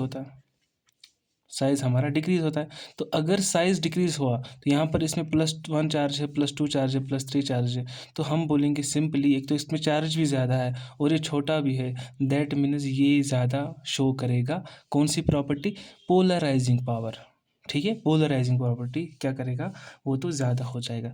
उसके बाद क्या है, सोडियम, मैग्नीशियम, एल्युमिनियम, इसमें भी तुम लोग यही देख सकते हो, किसमें, higher positive charge on cation की। यहाँ पर जो कैटायन है, ये वाला कैटायन, इस पे पॉजिटिव चार्ज बहुत है, दैट मीन्स कि पॉजिटिव चार्ज आने की वजह से इसमें ज़्यादा ये कोवेलेंट कैरेक्टर शो करेगा, ठीक है।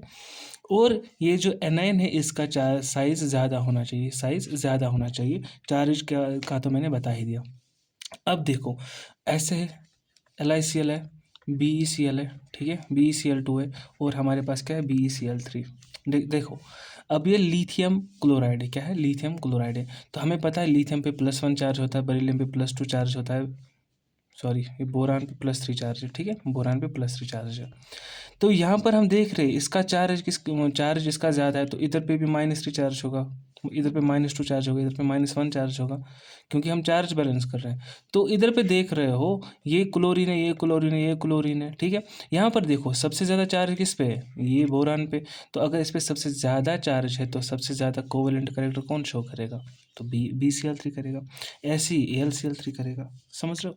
इसके बाद क्वेश्चन है which compound is most covalent देखना है, ठीक है। एक क्या है हमारे पास, NaCl है, ठीक है। इसके बाद क्या है, MgCl2 है, उसके बाद क्या है, AlCl3 है, उसके बाद क्या है, KCl है। अब देखो मेरे भाई, ये जो NaCl, MgCl2, AlCl3, ये क्या है, ये एक ही ग्रुप में, ये एक ही पीरियड में, सॉरी क्या है, एक ही पीरियड में।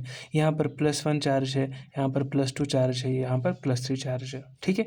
और ये क्या है, ये दूसरे पीरियड का बंदा है, क्योंकि सोडियम के नीचे आता है KCl, ठीक है, सोडियम के नीचे आता है पोटेशियम, और पोटेशियम जब Cl के साथ मिलता है तो हम बोलेंगे कि KCl नीचे है किसके, NaCl के, ठीक है, या सोडियम के नीचे पोटेशियम है। अब इन दोनों में देखो, यहाँ पर तो Cl है और यहाँ पर भी Cl है, तो इन दोनों से हम इनको डिफरेंशिएट नहीं कर पाएंगे, क्योंकि Cl और Cl है। यहाँ पर भी +1 चार्ज है, यहाँ पर भी +1 चार्ज है, इससे भी हम नहीं देख पाएंगे।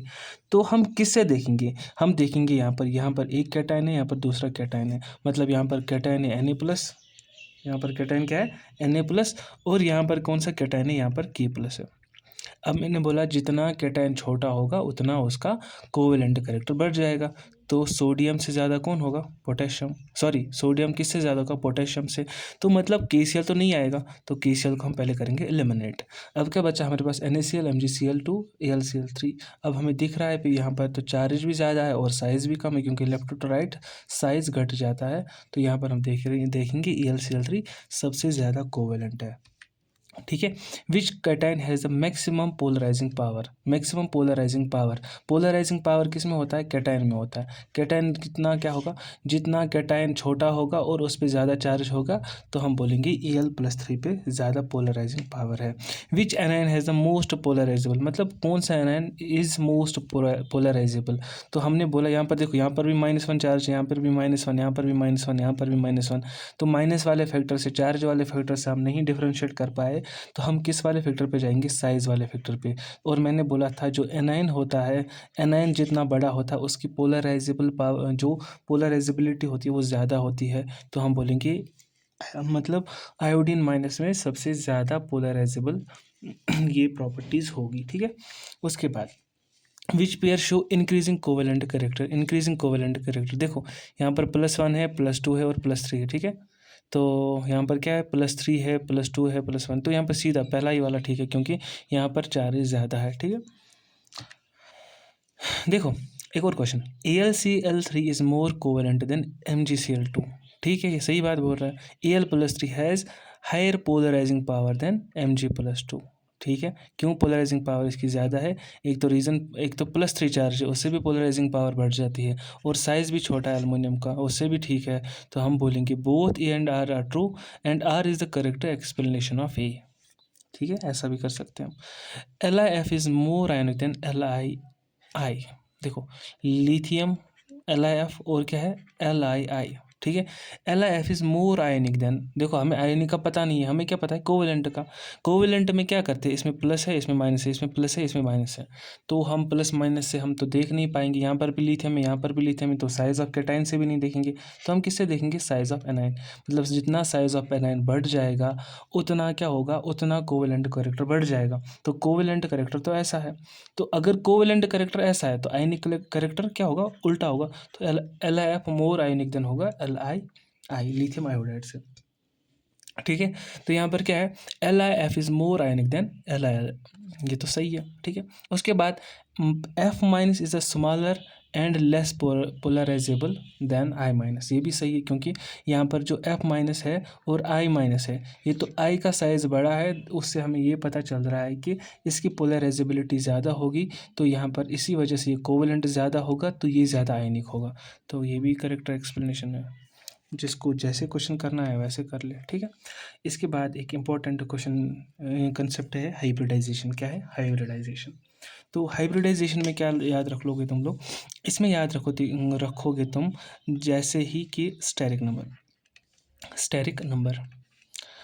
नंबर क्या होता है? ये एक नंबर होता है जिसको हम कैलकुलेट करते हैं sigma bond plus lone pair, sigma bond plus lone pair. ठीक है, तो देखो पहली बात, हमें कुछ नहीं पता, मैं इस मॉलिक्यूल को देखूंगा BeCl2। ठीक है, BeCl2। ठीक है, अगर हमें बेरिलियम, ठीक है, बेरिलियम का देखेंगे एटॉमिक नंबर इसका 4 है। ठीक है, एटॉमिक नंबर इसका 4 है। तो अगर हम देखेंगे इसकी कन्फिग्रेशन 1s2 और 2s2, मतलब कि लास्ट शेल में कितने इलेक्ट्रॉन है? 2 इलेक्ट्रॉन है। तो ये बेरिलियम है। ठीक है, और बेरिलियम में है 2 इलेक्ट्रॉन लास्ट में। ठीक है, तो दोनों इलेक्ट्रॉन्स को कौन शेयर कर रहे हैं? क्लोरीन, एक क्लोरीन यहाँ से, एक क्लोरीन यहाँ से। ठीक है, तो ये क्या है, इसमें कितने सिग्मा बॉन्ड है? एक सिग्मा बॉन्ड, दूसरा सिग्मा बॉन्ड। ठीक है, अब इस पे कोई लोन पेयर दिख रहा है? नहीं दिख रहा है, तो यहाँ पर हम बोलेंगे इसका जो स्टेरिक नंबर है वो किसके बराबर है? सिग्मा बॉन्ड 2 है और लोन पेयर 0 है, तो स्टेरिक नंबर 2 है, स्टेरिक नंबर 2 है। तो हम बोलेंगे इधर पे हम ये बात बोलेंगे, इसकी जो हाइब्रिडाइजेशन है, तो एक तो S का होगा, दूसरा P का होगा, एक तो S का होगा, दूसरा P का होगा, तो हम बोलेंगे हाइब्रिडाइजेशन क्या है? SP। और इसकी शेप क्या है? देखो ये तो एक ही लाइन में खड़ा दिखेगा तुम लोगों को, एक ही लाइन में, तो इसकी शेप क्या है? लीनियर है। क्या है? लीनियर शेप है। ठीक है, ये हमारा लीनियर मॉलिक्यूल है। ओके, उसके बाद अगर आप CO2 देखोगे, क्या देखोगे? CO2 में आपको पता है कार्बन जो है वो कितने बॉन्ड्स बनाता है, या आप बोलोगे कार्बन के पास कितने वैलेंस इलेक्ट्रॉन्स है? वेट अ सेक, हाँ, मैं क्या बोल रहा था कि कार्बन के पास कितने जो वैलेंस इलेक्ट्रॉन होते हैं वो कितने होते हैं, हम देखेंगे अभी, इसी में रेज करता हूँ। ठीक है, तो देखो यहाँ पर अगर कार्बन है, इसका एटॉमिक नंबर 6 है, तो अगर हम इसकी कन्फिग्रेशन करेंगे, हम बोलेंगे 1s2, 2s2 और 2p2। तो ये जो लास्ट वाला शेल है इसमें कितना इलेक्ट्रॉन है? 4 इलेक्ट्रॉन है। इसमें कितने इलेक्ट्रॉन है? 4 इलेक्ट्रॉन है। तो मतलब कि 2s में यहाँ पर 2 है और 2p में कितने हैं? 1 2। ठीक है, ये तो ग्राउंड स्टेट कन्फिग्रेशन है, मतलब ग्राउंड स्टेट। उसके बाद अगर हम एक्साइटेड स्टेट में जाएंगे तो एक s का इलेक्ट्रॉन किस में चला जाएगा? p में चला जाएगा। किस में चला जाएगा? P वाला। तो ये एक्साइटेड स्टेट कन्फिग्रेशन है। तो यहाँ पर 4 अनपेयर इलेक्ट्रॉन है। क्या है? 4 अनपेयर इलेक्ट्रॉन। तो ये 4 अनपेयर इलेक्ट्रॉन क्या करेंगे? तो 4 बॉन्ड्स बनाएगा। ये क्या बनाएगा? 4 बॉन्ड्स। तो कार्बन है, ठीक है, कार्बन है, इसके 4 बॉन्ड्स हैं, और हमारे पास ऑक्सीजन है। ऑक्सीजन की जो कन्फिग्रेशन है, ऑक्सीजन अगर एटॉमिक नंबर 8 है तो हम बोलेंगे एटॉमिक नंबर अगर इसका 8 है तो हम एक बात बोल सकते हैं, इसकी कन्फिग्रेशन 1s2, 2s2, 2p4। तो इसमें क्या है? P4 है। क्या है? P4। ठीक है, P4, 1 2 3 4, ठीक है। तो इसके कितने अनपेयर है, 2 है, तो कार्बन कितने, ऑक्सीजन कितने लॉन पेयर बनाएगा, 2 बनाएगा, सॉरी बॉन्ड बनाएगा, 2 बॉन्ड बनाएगा। तो और ऑक्सीजन के लास्ट शेल में कितने इलेक्ट्रॉन थे, 6, ठीक है, 6 टोटल, 6 थे और 2 करेंगे बॉन्ड फॉर्मेशन। तो यहाँ पर ये 2 बॉन्ड्स, यहाँ पर ये 2 बॉन्ड्स।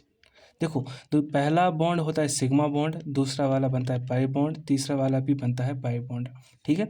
यहाँ पर आप देख सकते हैं कि कार्बन और ऑक्सीजन के दरमियान कितने बॉन्ड है, इस साइड 2 बॉन्ड है, इस साइड 2 बॉन्ड है, लेकिन सिग्मा कितने हैं, 2।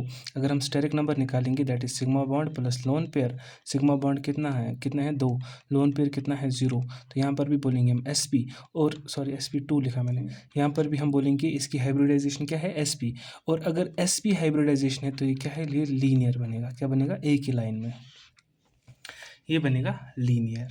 ओके, उसके बाद हम देखेंगे sp2 वाली हाइब्रिडाइजेशन, क्या देखेंगे, sp2 वाली हाइब्रिडाइजेशन। sp2 वाली हाइब्रिडाइजेशन में आपको ये पता चलना चाहिए, एक तो s का इन्वॉल्व होगा और बाकी 2 p के इन्वॉल्व होंगे, मतलब ये sp2, मतलब ये ध्यान रखो कि 3 बॉन्ड्स बनने वाले हैं, कम से कम क्या बनेंगे, 3 बॉन्ड्स। तो यहाँ पर देखो bf3 है, ठीक है, bf3 ये बोरान है, ठीक है, इसका एटॉमिक नंबर 5 होता है, तो पहले शेल में 2 होते हैं, दूसरे शेल में कितने होंगे, 3 होते हैं, ठीक है। तो जो 3 जो इलेक्ट्रॉन्स है वो क्या रहेंगे, वो 3 रहेंगे लास्ट, मतलब हम बोरान का अगर इलेक्ट्रॉन डॉट स्ट्रक्चर बनाएंगे तो 3 इलेक्ट्रॉन्स रहेंगे बोरान पे, ठीक है, 3 इलेक्ट्रॉन्स, ये क्या है, वैलेंस इलेक्ट्रॉन। और ये बनाता है बॉन्ड किसके साथ, फ्लोरीन के साथ, ये बनाता है बॉन्ड किसके साथ, फ्लोरीन के साथ। तो इसने बनाया बॉन्ड 3 साइड से, क्या बनाया, 3 साइड से। देखने वाली बात यह है कि ये जो फ्लोरीन और ब्रोमीन का, बोरान का बॉन्ड बन रहा है फ्लोरीन के साथ, वो कैसे बन रहे हैं, इसने ऐसे किया कि रिपल्शन मिनिमम हो, रिपल्शन मिनिमम हो, ये उससे वैलेंशियल इलेक्ट्रॉन पेयर रिपल्शन थ्योरी से देख सकते हो, ठीक है, वैलेंशियल इलेक्ट्रॉन पेयर रिपल्शन थ्योरी से देख सकते हो। लेकिन मेरे कहने का मतलब है, अगर किसी बंदे के पास 3 बंदे हैं, क्या इनको रखना ऐसे कि सबसे कम झगड़ा हो, ये क्या रखेगा इनको, ये रखेगा इनको 120 डिग्री पे, क्या रखेगा, 120 डिग्री पे, 120 डिग्री पे। तो इसने काम किया, इसने रखा इनको 120 डिग्री पे। अगर हम ऐसे इनको थोड़ा ऐसे मिलाएंगे, क्या मिलाएंगे, ऐसे, तो ये क्या बना, ये तो एक ही प्लेन में बना, एक ही प्लेन में, एक ही प्लेन मतलब एक्स वाई प्लेन है, ठीक है, एक्स वाई प्लेन, ये एक ही प्लेन में बना, तो हम बोलेंगे इसका स्ट्रक्चर क्या है, ट्रायंगल जैसा है। और ये एक ही प्लेन में बना, हम बोलेंगे ये है ट्रायंगुलर या ट्राइगोनल प्लेनर, ठीक है, ट्राइगोनल प्लेनर, क्या बनेगा, ट्राइगोनल प्लेनर, समझ रहे हो। अगर ऐसे बोलूँगा मैं, CO2 था हमारे पास अभी, CO2, ठीक है, ये क्या बना था, एक ही लाइन पे लीनियर। अगर इधर पे कोई बॉन्ड एंगल पूछेगा तो 180 डिग्री, यहाँ पर कोई बॉन्ड एंगल पूछेगा तो कितना है, 120 डिग्री, ठीक है। और एक और चीज़ हम देखने वाले हैं इसके बाद, that is sp3 hybridization, sp3 hybridization. sp3 hybridization में क्या देखेंगे आप, इसमें तो होंगे, अगर यहाँ पर C देखेंगे, CH4 देखेंगे, ठीक है, ये कार्बन ऐसे अपने इलेक्ट्रॉन, 4 इलेक्ट्रॉन होते हैं ना लास्ट शेल में इसके, ये इनको ऐसे रखता है कि मैक्सिमम स्टेबिलिटी और मिनिमम रिपल्शन आए, तो ये ऐसे बनाता है इनको, ठीक है। ये यहाँ पर मैं थोड़ा दिखाऊंगा, ये हाइड्रोजन है, ठीक है, यहाँ पर मैं दिखाऊंगा इसका हाइड्रोजन है, ठीक है, यहाँ पर एक और पॉइंट में दिखाऊंगा हाइड्रोजन है, मतलब ये अबव द प्लेन है, क्या है, अबव द प्लेन मतलब टुवर्ड्स द ऑब्जर्वर, और ये क्या है, below the plane, below the plane. अब बात को समझो, इन्होंने इसको ऐसे रखा है, मतलब इस कार्बन ने स्टेबिलिटी को क्या किया है, मैक्सिमाइज किया है, स्टेबिलिटी को क्या किया है, मैक्सिमाइज, मतलब इसने इन बॉन्ड्स को दूर दूर रखा है। अगर सिंपली वैसे बनाएंगे हम 9/10 वाली डायग्राम ऐसे, इधर पे देख सकते हो बॉन्ड एंगल क्या है, 90 डिग्री, बॉन्ड एंगल क्या है, 90 डिग्री, बॉन्ड एंगल क्या है, 90 डिग्री, और बॉन्ड एंगल क्या है यहाँ से 90 डिग्री। तो जितना बॉन्ड एंगल कम होता जा रहा है, रिपल्शन तो बढ़ी जाएगी ना। तो यहाँ पर देखो, जो यहाँ पर बॉन्ड एंगल आया वो कितना आया, 109 डिग्री 28 मिनट, मतलब 90 डिग्री से तो ज़्यादा ही कुछ ऐसा अरेंजमेंट किया है। और इस अरेंजमेंट को बोलते हैं हम टेट्राहेड्रल। टेट्राहेड्रल क्यों है, देखो क्यों है, देखो, पता नहीं ये कैसे दिखेगा आपको, बट आई विल ट्राई। ये तो एक फेस है, ये दूसरा फेस है, इसके पीछे तीसरा फेस है और चौथा फेस नीचे है। टेट्राहेड्रल मतलब इसके 4 फेसेस होंगे, क्या होंगे, 4 फेसेस। और यहाँ पर हमें दिखा, यहाँ पर क्या था, 180 डिग्री था, ठीक है, यहाँ पर क्या था, यहाँ पर था 120 डिग्री, और यहाँ पर बॉन्ड एंगल क्या था, 109 डिग्री 28 मिनट। ओके, ये हमारे sp2 और sp3 है, ठीक है। उसके बाद है हमारे पास फिर से यही ये जो भी था, ठीक है। अब शेप, ठीक है, यहाँ पर हमें शेप देखनी है। शेप को समझो। अगर मैं बनाऊंगा H2O, क्या बनाऊंगा H2O, ठीक है। O कम है और H ज़्यादा है, दैट मीन्स O बीच में रहेगा। क्या रहेगा? बीच में रहेगा। और हमें पता है हाइड्रोजन के पास एक ही इलेक्ट्रॉन है, तो हाइड्रोजन कितने बॉन्ड्स बनाता है? एक बॉन्ड, दो बॉन्ड, ठीक है। एक साइड से एक हाइड्रोजन ने बॉन्ड बनाया, दूसरे साइड से दूसरे हाइड्रोजन ने बॉन्ड बनाया। ऑक्सीजन के पास कितने इलेक्ट्रॉन्स होते हैं लास्ट शेल में? 6 इलेक्ट्रॉन होते हैं, क्योंकि पहले शेल में 2, दूसरे शेल में 6, क्योंकि इसके पास टोटल 8 इलेक्ट्रॉन होते हैं। तो ये जो 2 इलेक्ट्रॉन होते हैं, ऐसे 2 इलेक्ट्रॉन पेयर्स, इनको बोलते हैं हम लोन पेयर। क्या बोलते हैं हम? Lone pair. तो अगर हम इसका स्टेरिक नंबर कैलकुलेट करें, हम क्या बोलेंगे? सिग्मा बॉन्ड 2 है और लोन पेयर 2 है, तो इसका स्टेरिक नंबर 4 है। हम बोलेंगे इसकी हाइब्रिडाइजेशन क्या है? sp3। अगर हमें कोई पूछेगा इसकी जियोमेट्री क्या है, जियोमेट्री हमें पता है वो क्या है? टेट्राहेड्रल। लेकिन शेप में क्या करना है? शेप में एक चीज़ याद रखना, अगर शेप कहीं भी आए, ये जो क्या बोलते हैं इनको, लोन पेयर है, ये जो लोन पेयर है इनको गायब कर लो, ठीक है। लोन पेयर को गायब कर लो, समझा? यहाँ पर जो लोन पेयर था, ऐसे लोन पेयर थे ना 2, यहाँ पर एक लोन पेयर, ये दूसरा लोन पेयर। इन लोन पेयर को हटाओ, इन लोन पेयर को आप हटाओ। लोन पेयर हटाने से क्या आया? जैसे ही हमने यहाँ पर लोन पेयर हटाया, लोन पेयर हटाते ही हमारे पास एक शेप आई, उसको हमने बोला बेंड शेप्ड। क्या बोला? हमने बोला ये बेंड शेप्ड है। देखो ये बेंड जैसा दिख रहा है ना, चलो बेंड नहीं दिख रहा है, ऐसे दिख रहा है ना, उल्टा वी, तो ये वी शेप्ड भी है, ये बेंड शेप्ड भी है। समझ रहे हो? इसको कहते हैं हम बेंड शेप्ड। इससे बेंड शेप्ड क्यों? और चीज़ एक है, दैट इज़ ये जो लोन पेयर है, ये रिपल्शन देते हैं किनको? बॉन्ड पेयर को। मतलब सबसे ज़्यादा रिपल्शन किनकी होती है? लोन पेयर, उसके बाद किसकी होती है? लोन पेयर बॉन्ड पेयर, उसके बाद किसकी होती है? Bond pair. मतलब लोन पेयर में सबसे ज़्यादा रिपल्शन होगी। तो ये एक दूसरे के यहाँ से क्या करेंगे? रिपल। और इतना रिपल करेगा, ये भी इसको नीचे धक्का देगा, तो ये थोड़ा इधर सुकड़ जाएगा। तो यहाँ पर जो बॉन्ड जो बना था, कितना बना था? 109 डिग्री 28 मिनट, 9 डिग्री 28 मिनट। उसका क्या होगा? वो थोड़ा कम हो जाएगा। समझ रहे हो? मतलब 109 डिग्री 28 मिनट से थोड़ा नीचे चला जाएगा, ठीक है। उसके बाद क्या है? sp3d है, sp3d2 है, sp3d3, जो भी है, ये सारे आप लोगों को देखने हैं, लेकिन मैं थोड़ा थोड़ा आपको आइडिया देता रहूँगा, ठीक है। यहाँ पर बात हो रही है PCl5 की, हो रही है PCl5।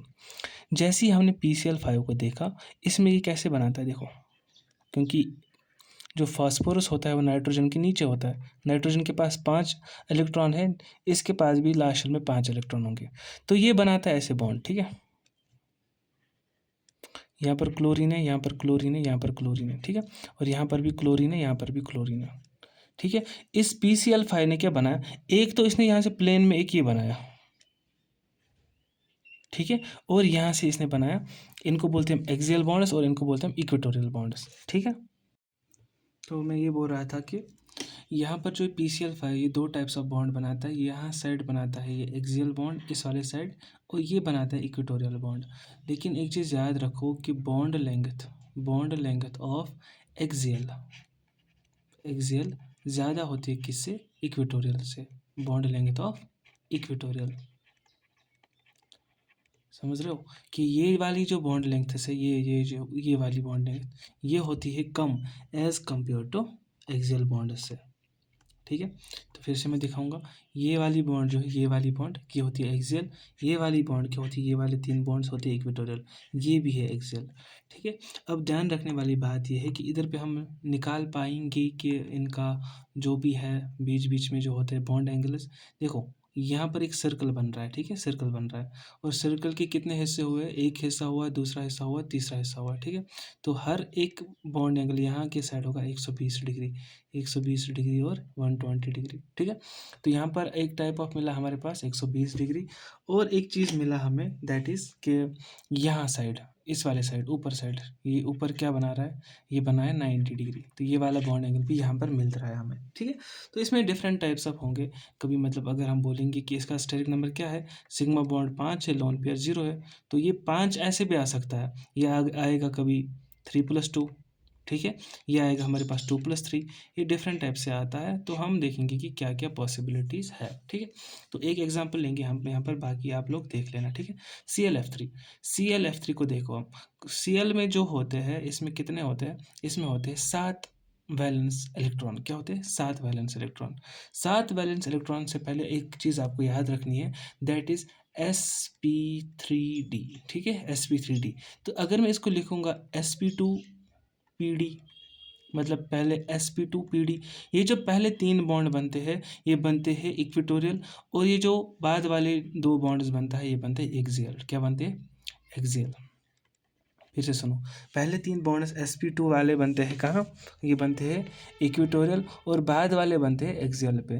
तो यहाँ पर इन वाले बॉन्ड्स में परसेंटेज s ज़्यादा होता है। क्या होता है? परसेंटेज s करेक्टर ज़्यादा होता है।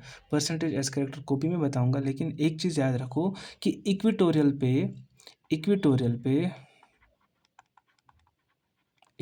पे लोन पेयर को प्रायोरिटी दो, मतलब लोन पेयर जहाँ भी आए उसको इक्वेटोरियल पे डालो। देखो यहाँ पर हमारे पास ClF3 है। क्या है? ClF3। अगर मैं देखूँ कितने इलेक्ट्रॉन है, क्लोरीन में 7 होते हैं, ऐसे देखो 4 5 6 7। F कितने? फ्लोरीन 3 है। एक फ्लोरीन इसके साथ बॉन्ड बनाएगा, एक फ्लोरीन इसके साथ बनाएगा, एक फ्लोरीन इसके साथ बनाएगा। तो हमारे पास कितने बचे हैं? क्योंकि 7 है, 3 यूज़ हुए, सॉरी मैंने यहाँ पर ये नहीं चिपकाया, ठीक है, तो ऐसे याद रख लो। तो यहाँ पर बचते हैं हमारे पास 4 इलेक्ट्रॉन, ठीक है, 4 इलेक्ट्रॉन मतलब 2 लोन पेयर। तो 2 लोन पेयर आप लोग रखोगे कहाँ पे? वो रखोगे तुम इक्वेटोरियल प्लेस पे। क्या रखोगे? इक्वेटोरियल पे। तो अगर मैं लिखूँगा ऐसे क्लोरीन, ठीक है, जो पहले 2 लोन पेयर है उनको मैं करूँगा सेटल कहाँ पे? उनको करूँगा मैं सेटल इक्वेटोरियल पे। फिर बाद में बचे 3 फ्लोरीन, ठीक है, एक फ्लोरीन इस साइड, एक फ्लोरीन इस साइड, एक फ्लोरीन इस साइड, ठीक है। क्योंकि हमने जो बोला कि इक्वेटोरियल पोजीशन पे लोन पेयर को रखा करो, उसका जो है परसेंटेज एस कैरेक्टर के साथ थोड़ा लगाव है, उसी हिसाब से मैं बोल रहा हूँ, ठीक है। तो यहाँ पर जैसे ही आपने बोला कि मैंने बोला कि जैसे ही हमने इक्वेटोरियल पोजीशन पे क्या रखे? Lone pairs. तो यहाँ पर देखो हमारे पास जियोमेट्री क्या है? जियोमेट्री हमारे पास वही है, ट्राइगोनल बाइपिरामिडल। क्या है? जियोमेट्री क्या है? Trigonal bipyramidal. Trigonal bipyramidal geometry कैसे आती है वो मैं थोड़ा इधर पे बता रहा हूँ, वेट ऐसे यहाँ पर बताएंगे, यहाँ पर हमारे पास जगह है, ठीक है। देखो अगर हमारे पास PCl5 था, क्या था? PCl5, ये था हमारे पास एक्सियल बॉन्ड, यहाँ पर भी था हमारे पास एक्सियल बॉन्ड, इधर साइड क्या था? इक्वेटोरियल बॉन्ड, इधर साइड क्या था? इक्वेटोरियल बॉन्ड, इधर साइड क्या था? इक्वेटोरियल बॉन्ड, ठीक है। यहाँ से हमने देखा था, अगर मैं इसको यहाँ से मैच करूँ, मतलब मिलाऊं, तो यहाँ पर क्या बनेगा? ट्राइगोनल, ये थोड़ा सा ट्राइगोनल टाइप बनेगा, और इसके ऊपर एक ऐसा बनेगा, समझ रहे हो? ये पिरामिड टाइप नहीं बन रहा, पिरामिड टाइप नहीं बन रहा। तो ये क्या है? बीच में ये ट्राइगोनल है, और ऊपर क्या है? 2 पिरामिड। तो ऊपर नीचे क्या है? 2 पिरामिड, एक ऊपर से एक नीचे से, तभी हम इसको बोलते हैं ट्राइगोनल बाई पिरामिडल जियोमेट्री। और अगर हमें शेप देखनी हो, क्या देखनी हो? शेप देखनी हो, तो हम लोन पेयर को गायब करते हैं। लोन पेयर को गायब कैसे करते हैं? ऐसे रखो, मेरे पास कोई चीज़ है, ठीक है, कोई चीज़ है मेरे पास, ठीक है, ये मैंने लोन पेयर को गायब किया, लोन पेयर को गायब किया। लोन पेयर को गायब करने से ही मेरे को क्या मिला? मेरे पे ऐसे चीज़ मिली, दैट इज़, मैं अगर ऐसे क्लोरीन बनाऊँ, यहाँ से फ्लोरीन बनाऊँ, ऐसे फ्लोरीन बनाऊँ, ये मैंने थोड़ा मोड़ दिया, ठीक है। ये क्या शेप बना? ये टी शेप्ड बना। क्या बना? T shaped. तो मैं बोलूँगा कि लोन पेयर को हटाते ही जो शेप आई मेरे पास वो टी शेप्ड है। ऐसे ही है हमारे पास XeF2। क्या है? XeF2 को मैं थोड़ा यहाँ पर बता दूंगा आपको, वेट ऐसे, XeF2 यहाँ पर देखो, XeF2 हमें पता है, ये जो जेनॉन है, ठीक है, जेनॉन में कितने इलेक्ट्रॉन होते हैं? लास्ट में 8। ये नोबल गैस है, लेकिन ये बॉन्ड फॉर्मेशन में अच्छा खासा वर्क करता है। तो यहाँ पर हम बनाएंगे 1 2 3 4 5 6 7 8, कितने बनाए हमने? 8 बॉन्ड से, ठीक है, 8 वैलेंस इलेक्ट्रॉन है, सॉरी। तो 2 ही फ्लोरीन बॉन्ड बना रहे हैं। हमारे पास कितने लोन पेयर बचेंगे? 1 2 3 लोन पेयर बचे। तो हमारे पास जेनॉन के पास कितने हैं लोन पेयर? 3 है। लेकिन उससे पहले हमें स्टेरिक नंबर निकालना है। स्टेरिक नंबर किसके बराबर होता है? एक तो sigma bond plus lone pair. Sigma bond कितने बनेंगे? 1 2 सिग्मा बॉन्ड, और लोन पेयर कितने हैं? 3। तो स्टेरिक नंबर 5 है हमारे पास, तो हमारे पास sp3d आएगा, ठीक है। तो इसकी जो जियोमेट्री आएगी कौन सी आएगी? इसकी जियोमेट्री तो वही आएगी, that is trigonal bi pyramidal. तो वो अलग बात है, पहले मैं यहाँ पर एक लोन पेयर चिपकाऊंगा, यहाँ पे एक लोन पेयर चिपकाऊंगा, और यहाँ पे एक लोन पेयर चिपकाऊंगा, तो मैं बोलूँगा ये sp3d है, ठीक है। और जो f वाले 2 है मैं इधर पे चिपका दूंगा, ठीक है। तो ये जो जियोमेट्री आई, जियोमेट्री क्या आई? जियोमेट्री आई ट्राइगोनल बाईपिरामिडल, ठीक है, ट्राइगोनल बाईपिरामिडल। लेकिन इसकी शेप क्या आएगी? शेप के लिए मुझे क्या करना है, मेरे को इसको छुपाना है, मुझे इसको छुपाना है। जैसे मैंने इनको छुपा लिया, छुपाने के बाद जो मेरे पास आया दैट इज़ एक लीनियर शेप आई। ये ऐसे एक ही लाइन पे लाई करेंगे तो ये लीनियर शेप हुई। समझ रहे हो? आसान है, ठीक है। यहाँ पर हमारे पास जो शेप है वो लीनियर है। उसके बाद sp3d2 है, sp3d2 है, जो भी है मैं बताऊंगा। sp3d2 को मैं थोड़ा सा एक्सप्लेन करूंगा, गिव मी अ सेक, ओके।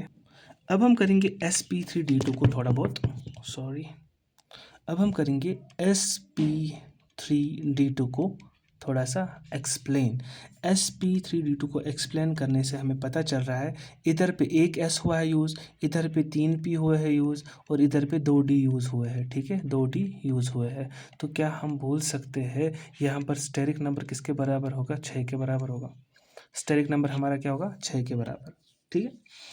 अब मान लो यहाँ पर एक एग्जांपल लेंगे, SF6 देखेंगे, ठीक है, SF6 ये जो सल्फर है ये ऑक्सीजन के नीचे होता है। ऑक्सीजन के पास 6 इलेक्ट्रॉन होते हैं लास्ट शेल में, इसके पास भी 6 होंगे, ऑब्वियसली होंगे, ठीक है। ये सल्फर क्या करेगा काम, ये इनको सल्फरस को ऐसे रखेगा कि रिपल्शन कम हो। क्या हो? रिपल्शन कम हो। ये ऐसे रखता है, कैसे रखता है? 4 को ऐसे रखेगा और 2 को ऐसे रखेगा। यहाँ पर एक्सियल इक्वेटोरियल का कोई कंसेप्ट नहीं है, ध्यान रखिए, वो सिर्फ PCl5 में वगैरह में होता है, ठीक है।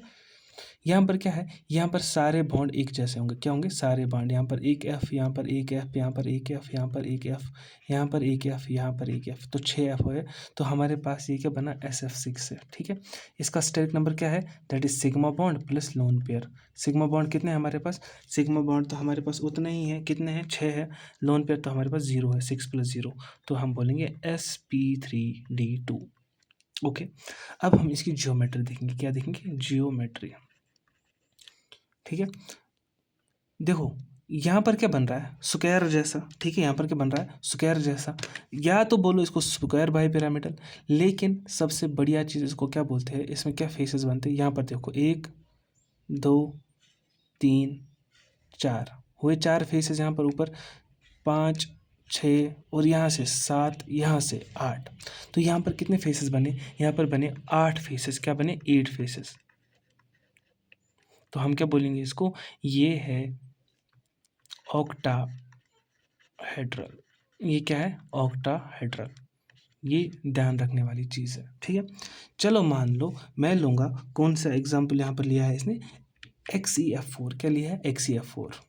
मुझे कुछ भी नहीं पता, मुझे एक चीज़ पता है कि Xe के पास 8 इलेक्ट्रॉन होते हैं लास्ट शेल में, ठीक है। 1 2 3 4 5 6 7 8, 4 तो फ्लोरीन लेगा, 1 2 3 4, बचे कितने? हमारे पास बचेंगे 2 लोन पेयर। तो मतलब Xe, और मेरे को 2 लोन पेयर रखने हैं। चलो मैं इधर पे रखता हूँ, 1 लोन पेयर इस साइड, 1 लोन पेयर इस साइड, ठीक है।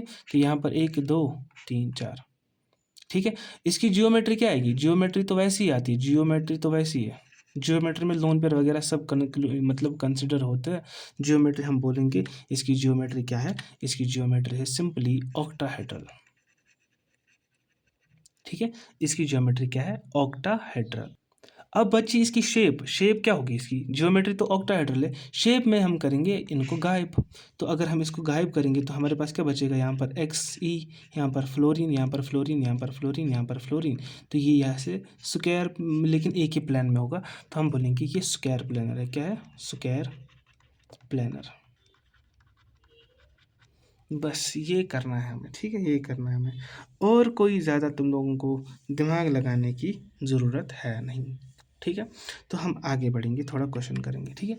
यहाँ पर देखेंगे, दिए जाएंगे आपको मॉलिक्यूल्स, ठीक है। ये थोड़े छोटे दिख रहे हैं बट मैं थोड़ा पढ़ के बताऊँगा। तो CH4 है, CH4 को हम कैसे लिखते हैं? ऐसे CH4 है, ठीक है।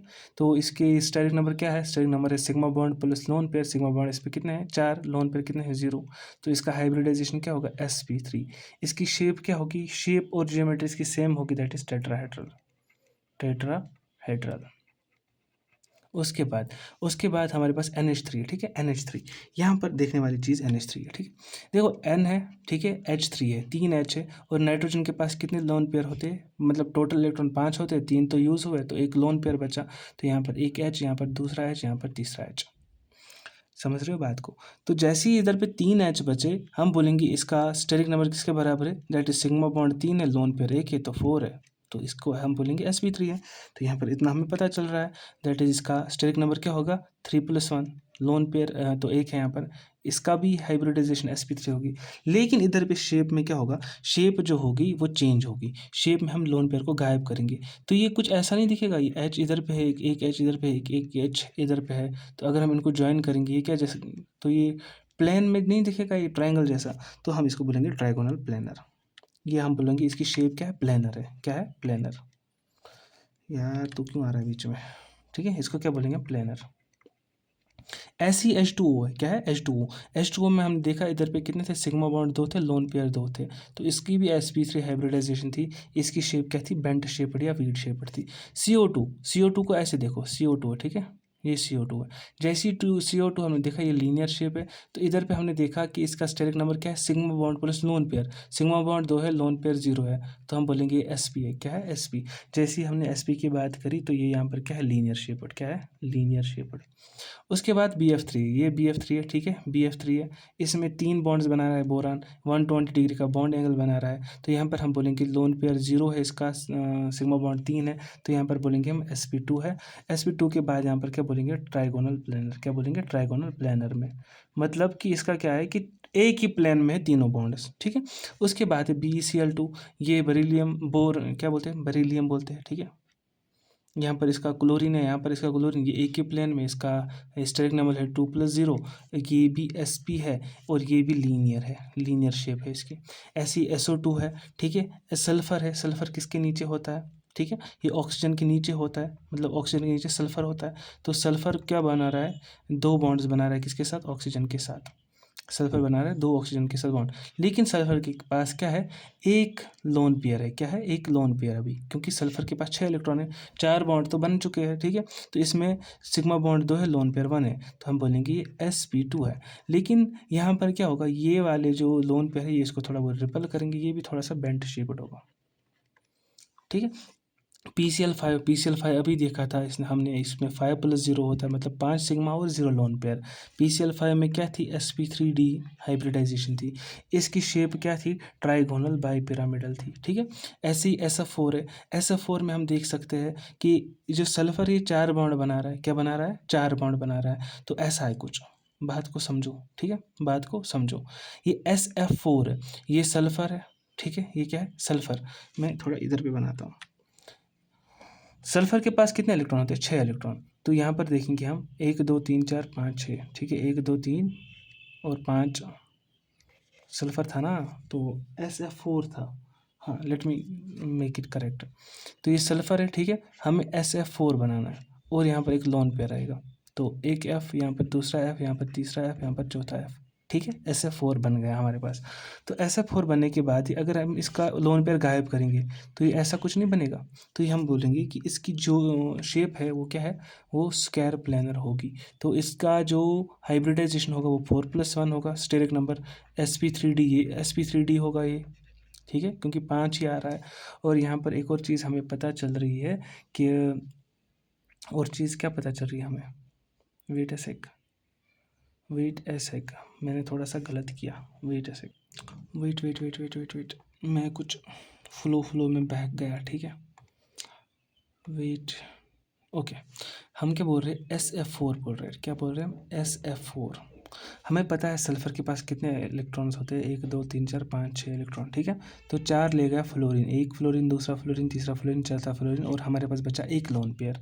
तो जो हमारा स्टेरिक नंबर है वो किसके बराबर है, स्टेरिक नंबर है सिग्मा बॉन्ड 4 है, लोन पेयर 1 है, दैट इज 5 है, तो हम बोलेंगे sp3d, ठीक है। तो ये ट्राइंगुलर वाला बनेगा, ठीक है, ट्राइंगुलर वाला बनेगा। तो ऐसे देखो, SF4 है ना, तो ये S है, यहाँ पर F है, यहाँ पर F है, ठीक है। और मैंने बोला था कि अगर ट्राइगोनल बाईपिरामिडल में देखेंगे, क्योंकि इसकी जियोमेट्री क्या है, ट्राइगोनल बाईपिरामिडल, तो इधर पे 2 टाइप्स ऑफ बॉन्ड बनते हैं, एक तो एक्सियल और एक इक्वेटोरियल। तो ये फ्लोरीन यहाँ पर, ये फ्लोरीन यहाँ पे, और यहाँ पर अगर हम इसको हटाएंगे, तो ये कैसा बनेगा, ये सल्फर ऐसे नहीं बनेगा कुछ, अगर तुम लोगों को दिख रहा होगा ये कुछ जूला जैसा है, ठीक है, SF4। तो ये कुछ जूला ऐसा बनेगा, ठीक है, 4+1 sp3d, तो ये क्या होगा, सीसा शेप्ड होगा, क्या होगा, सीसा शेप्ड। गलती करी थी मैंने क्योंकि मैं 6 वाला इसको कंसिडर कर रहा था, ठीक है। ऐसी ClF3 है, क्या है हमारे पास, ClF3 को अभी अभी हमने देखा था, अभी ClF3, ठीक है। ClF3 को हमने क्या देखा था, टी शेप्ड था, ठीक है। ये बाकी हमने ऑलमोस्ट आधे किए हैं, आधे नहीं किए हैं। आप ये करिएगा, जो नहीं आएगा कमेंट करके बताइएगा कि हमें ये नहीं आया, ठीक है। एक और चीज़, चलो इनमें से कोई एक कर लेते हैं, ठीक है। SF6 देख लेंगे, SF6, जिसकी वजह से अभी मेरे को गलत हुआ था, ठीक है। SF6 भी हमने किया था अभी जस्ट, कहाँ किया था, ये रहा SF6, ये भी किया हमने। तो हमने ये सारे मतलब ऑलमोस्ट सारे किए, तो हम अभी थोड़ा और जाते हैं डीप, जिसकी वजह से हम देखेंगे कि क्या क्या हमारे पास हो सकता है, ठीक है। इसके बाद हमारे पास जो आता है दैट इज़, ये कहाँ से आ गया, ये अजीब है, ठीक है। मैं थोड़ा इसको सही करता हूँ। तो हमें पढ़ना है मॉलिक्यूलर ऑर्बिटल थ्योरी। क्या पढ़नी है, मॉलिक्यूलर ऑर्बिटल थ्योरी, जिसको हम MOT से जानते हैं। क्या जानते हैं, MOT। मैं थोड़ा इसकी ब्राइटनेस कम करता हूँ क्योंकि ये नहीं, ये सही है अभी। MOT में क्या देखना है हमें, जो मॉलिक्यूल्स बनते हैं उनमें नंबर ऑफ बॉन्ड्स निकालते हैं, मतलब बॉन्ड ऑर्डर निकालते हैं, ठीक है, बॉन्ड ऑर्डर निकालते हैं, जो जो चीज़ें हैं वो निकालते हैं। आप बस मेरा साथ दें, ठीक है। अगर मैं बोलूँगा O2 है, क्या है, O2 में क्या है, 2 ऑक्सीजन है, एक ऑक्सीजन के पास 8 इलेक्ट्रॉन, दूसरे ऑक्सीजन के पास 8 इलेक्ट्रॉन, तो कुल मिला के कितने इलेक्ट्रॉन है, 16 इलेक्ट्रॉन। जहाँ जहाँ भी आप लोग देखोगे 14 के बाद वाले इलेक्ट्रॉन मॉलिक्यूल होंगे, उनको इस तरह से कन्फिग्रेशन करनी है, ठीक है। यहाँ पर इन्होंने 2s से दिया, लेकिन यहाँ पर पहले 1s आएगा, क्या आएगा, 1s। एक्चुअली ये जल्दी के चक्कर में पता नहीं क्या क्या कर देता हूँ मैं, लेकिन ठीक है, कोई बात नहीं, हम कर लेंगे। देखो यहाँ पर 1s है, यहाँ पर 1s है, इसमें 2 बनते हैं, एक तो बनता है सिग्मा स्टार वाले, ठीक है, मतलब एंटी बॉन्डिंग वाले। यहाँ पर ये एनर्जी वाला होता है, यहाँ पर भी लिख लो कि यहाँ से ये जो एनर्जी वाला ग्राफ ऊपर जाता है, ठीक है, एनर्जी बढ़ जाती है। जैसे कि यहाँ पर सिग्मा 2s है, यहाँ पर क्या है, सिग्मा 2s। मैं एक ऐसा पेन लूँगा जो वाइट और रेड पे दोनों पे चलेगा। ये जो यहाँ पर होता है ये सिग्मा 2s है। ऐसे ही यहाँ पर होता है सिग्मा 1s। क्या होता है, सिग्मा 1s। जैसे यहाँ पर सिग्मा 2s है, यहाँ पर क्या होगा, सिग्मा स्टार 2s। बात को समझो, ठीक है। अब अगर मैं भरूंगा किनको, मैं भरूंगा इलेक्ट्रॉन्स को। क्या भरूंगा मैं, इलेक्ट्रॉन। कौन से इलेक्ट्रॉन में भरूंगा, मेरे पास जो, अगर मैं O2 की कन्फिग्रेशन करूँ, क्या करूँ मैं, O2 की कन्फिग्रेशन। O2 की कन्फिग्रेशन करूँगा मैं, दैट मीन मेरे को 16 इलेक्ट्रॉन है, तो मतलब पहले 2 इसमें भरूंगा, 1 2 इलेक्ट्रॉन, 3 4 इलेक्ट्रॉन। तो उसके बाद कहाँ जाऊँगा मैं, यहाँ पर 5 6 7 8 9 10 11 12 13 14, ठीक है, 11 12 13 14 15 16। देखो ये इनकी एनर्जी सेम है, इन लोगों की एनर्जी क्या है, सेम। अगर इनकी एनर्जी सेम है तो मैं इलेक्ट्रॉन कैसे भरूंगा, पहले एक वाले ऑर्बिट में, उसके बाद दूसरे वाले ऑर्बिट में। समझ आ रही है बात, पहले एक वाले ऑर्बिट में, फिर दूसरे वाले ऑर्बिट में। मैं फिर से भरता हूँ, मज़ा आएगा, ठीक है। पहले मैं इसमें भरूंगा, तू हटेगा, हाँ ये हट गया, ओके। बात को समझो, ठीक है। देखो मैं बोल रहा हूँ मेरे पास 16 इलेक्ट्रॉन है, पहले मैं भरूंगा 1s में, ठीक है। जैसे तुम लोग 1s में भरते थे वैसे ही भरो। 1s मतलब सिग्मा 1s, उसके बाद सिग्मा स्टार 1s, उसके बाद सिग्मा 2s, उसके बाद सिग्मा 2s, उसके बाद क्या भरना है, सिग्मा 2p, ठीक है, सिग्मा 2p। यहाँ पर क्या भरोगे तुम, 2 इलेक्ट्रॉन, क्योंकि ये ऐसे ही भरना है। यहाँ पर क्या है, एनर्जी गैप सेम है, तो यहाँ पर पहले एक, दूसरा, तीसरा, चौथा, ठीक है। कितने हुए, 2 2 4 5 6 7 8 9 10 11 12 13 14 इलेक्ट्रॉन हुए। ये हुआ 15, ये हुआ 16। तो हमारे पास कितने इलेक्ट्रॉन हुए, हमारे पास 16 इलेक्ट्रॉन हो चुके हैं। क्या हुए, 16 इलेक्ट्रॉन। तो यहाँ पर हमारे पास ये क्या है, ये 2 रह चुके हैं अनपेयर इलेक्ट्रॉन। तो अगर ये अनपेयर इलेक्ट्रॉन कितने हैं, अनपेयर कितने हैं, 2 इलेक्ट्रॉन, तो हम क्या बोलेंगे, ये पैरामैग्नेटिक है। क्या है, पैरामैग्नेटिक। अनपेयर आते ही हम क्या बोलेंगे, ये जो O2 है हमारा, ये क्या है, पैरामैग्नेटिक, पैरामैग्नेटिक, ओके। और हम नंबर ऑफ बॉन्ड्स कैसे निकालेंगे, इसमें कितने बॉन्ड्स है, तो हम निकालेंगे जिसको हम बॉन्ड ऑर्डर बोलते हैं। बॉन्ड ऑर्डर निकालते हैं, number of bonding electron minus number of anti bonding electron divide by 2। Bonding electron कौन होते हैं? ये वाले जिनमें स्टार नहीं लगा होता है। देखो यहाँ पर स्टार नहीं लगा है तो ये बॉन्डिंग वाला है, यहाँ पर स्टार नहीं लगा है तो ये बॉन्डिंग वाला है, यहाँ पर स्टार नहीं लगा है ये बॉन्डिंग वाला है, यहाँ पर स्टार नहीं लगा ये, यहाँ पर स्टार लगा है तो एंटी बॉन्डिंग वाला है, यहाँ पर स्टार नहीं लगा है तो ये बॉन्डिंग वाला है, जहाँ पर स्टार लगा है वो एंटी बॉन्डिंग, जहाँ पर स्टार नहीं लगा है वो बॉन्डिंग वाला। देखो बॉन्डिंग वाले कितने हैं, देखो यहाँ पर 2 है, 2 और 2 कितने हुए 4, 4 और 2 कितने हुए 6, 7 8 9 10, तो हमारे पास बॉन्डिंग इलेक्ट्रॉन कितने हैं 10 माइनस, तो 10 तो हमारे पास बॉन्डिंग है तो बचे कितने 6, क्योंकि 16 टोटल थे, 10 अगर बॉन्डिंग थे, 6 क्या है एंटी बॉन्डिंग, डिवाइड बाई क्या करेंगे 2, तो 4/2 इज 2, तभी हम बोलते हैं जो ऑक्सीजन के दरमियान बॉन्ड होता है वो 2 होते हैं, 2 बॉन्ड्स। ये रोबोट नहीं बना, इसके ऐसे पंख बनाते हैं, ठीक है। तो जो ऑक्सीजन और ऑक्सीजन के दरमियान होते हैं बॉन्ड्स वो क्या होते हैं 2 होते हैं, ठीक है। देखो मैंने जो किया था रिकॉर्ड आधा वो पता नहीं बंद हो चुका था, ठीक है। यहाँ पर आपको देखेंगे कि हमने यहाँ पर 2 बॉन्ड्स ऑक्सीजन और ऑक्सीजन के दरमियान हमारे पास कितने बॉन्ड्स आए हैं, हमारे पास आए हैं 2 बॉन्ड्स, ठीक है। जो अब यहाँ पर आप याद रखना मसला है, ठीक है। मसला क्या है, देखो पहले 1s आएगा, ठीक है, आपको पता है पहले 1s आता है, ठीक है, 1s आता है, उसके बाद क्या आता है 1s के बाद आता है 2s, ठीक है, 1s के बाद क्या आता है 2s। तो याद रखो 1s के 2 बनेंगे, एक तो स्टार वाला बनेगा, एक नॉर्मल वाला बनेगा, स्टार वाला बनेगा नॉर्मल वाला बनेगा, मगर पहले बनेगा कौन स्टार वाला, उसके बाद क्या बनेगा नॉर्मल वाला, स्टार वाला नॉर्मल वाला। अब एक चैलेंज है याद करने का, ठीक है, याद करने का। मुझे पता है ये थोड़ा सा टफ है लेकिन मज़ा आएगा, क्या आएगा मज़ा। देखो ऑक्सीजन कितने बॉन्ड बनाता है 2 बॉन्ड बनाता है, कितने बॉन्ड बनाता है 2 बॉन्ड बनाता है। फ्लोरीन कितने बॉन्ड बनाएगा वो हमें देखना पड़ेगा, ठीक है। तो जब इलेक्ट्रॉन 14 से ज़्यादा होंगे, कितने होंगे 14 से ज़्यादा, वहाँ पर एक चीज़ आपको याद है, वो नीचे वाला सेम, यहाँ तक तो सब सेम है, यहाँ तक तो सब है सेम है, पहले ये उसके बाद ये, मतलब पहले ये उसके बाद ये तो सब सेम है। यहाँ पर चेंज होता है, यहाँ पर क्या याद रखोगे तुम 1 2 2 1, क्या रखोगे याद 1 2 2 1, एक ऑर्बिट 2 ऑर्बिट 2 ऑर्बिट एक ऑर्बिट 1 2 2 1, एक ऑर्बिट 2 ऑर्बिट 2 ऑर्बिट एक ऑर्बिट 1 2 2 1, एक ऑर्बिट 2 ऑर्बिट 2 ऑर्बिट एक ऑर्बिट, समझ रहे हो, एक ऑर्बिट 2 ऑर्बिट 2 ऑर्बिट एक ऑर्बिट। ये वाले पहले क्या हो गए नॉर्मल वाले, लास्ट वाले 2 क्या हो गए स्टार वाले, ओके।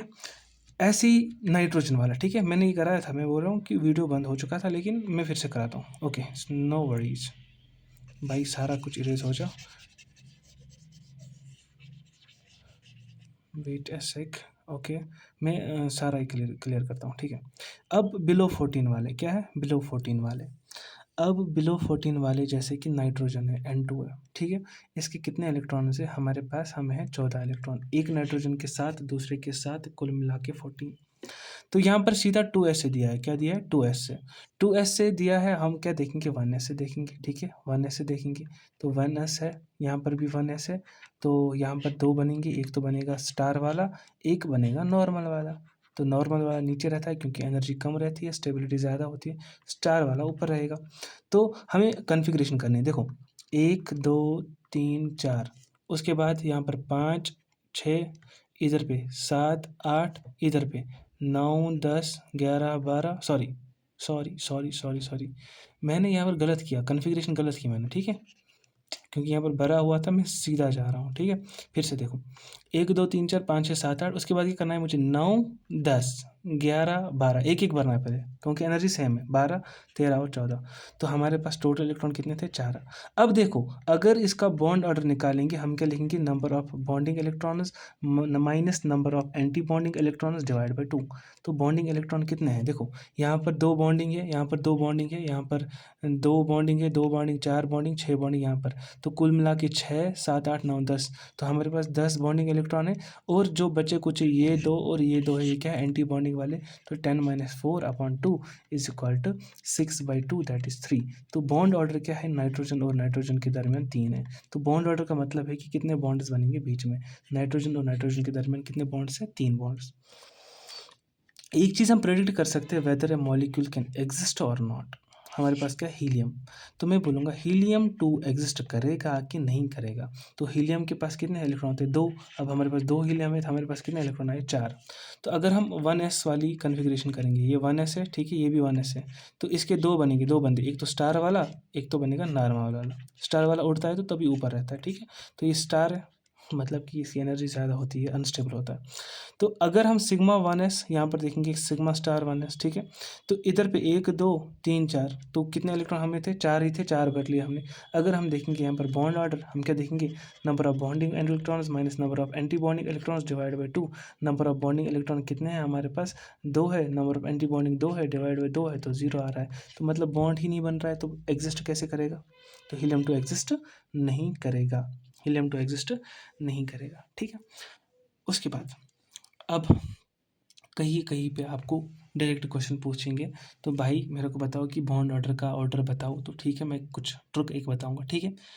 तो 14 है, ठीक है, आपने भी देखा था अभी 14 के नीचे वालों की अलग कन्फिग्रेशन, 14 के ऊपर वालों की, मतलब 16 के ऊपर वालों की अलग कन्फिग्रेशन हो रही थी, ऐसा कुछ हो रहा था।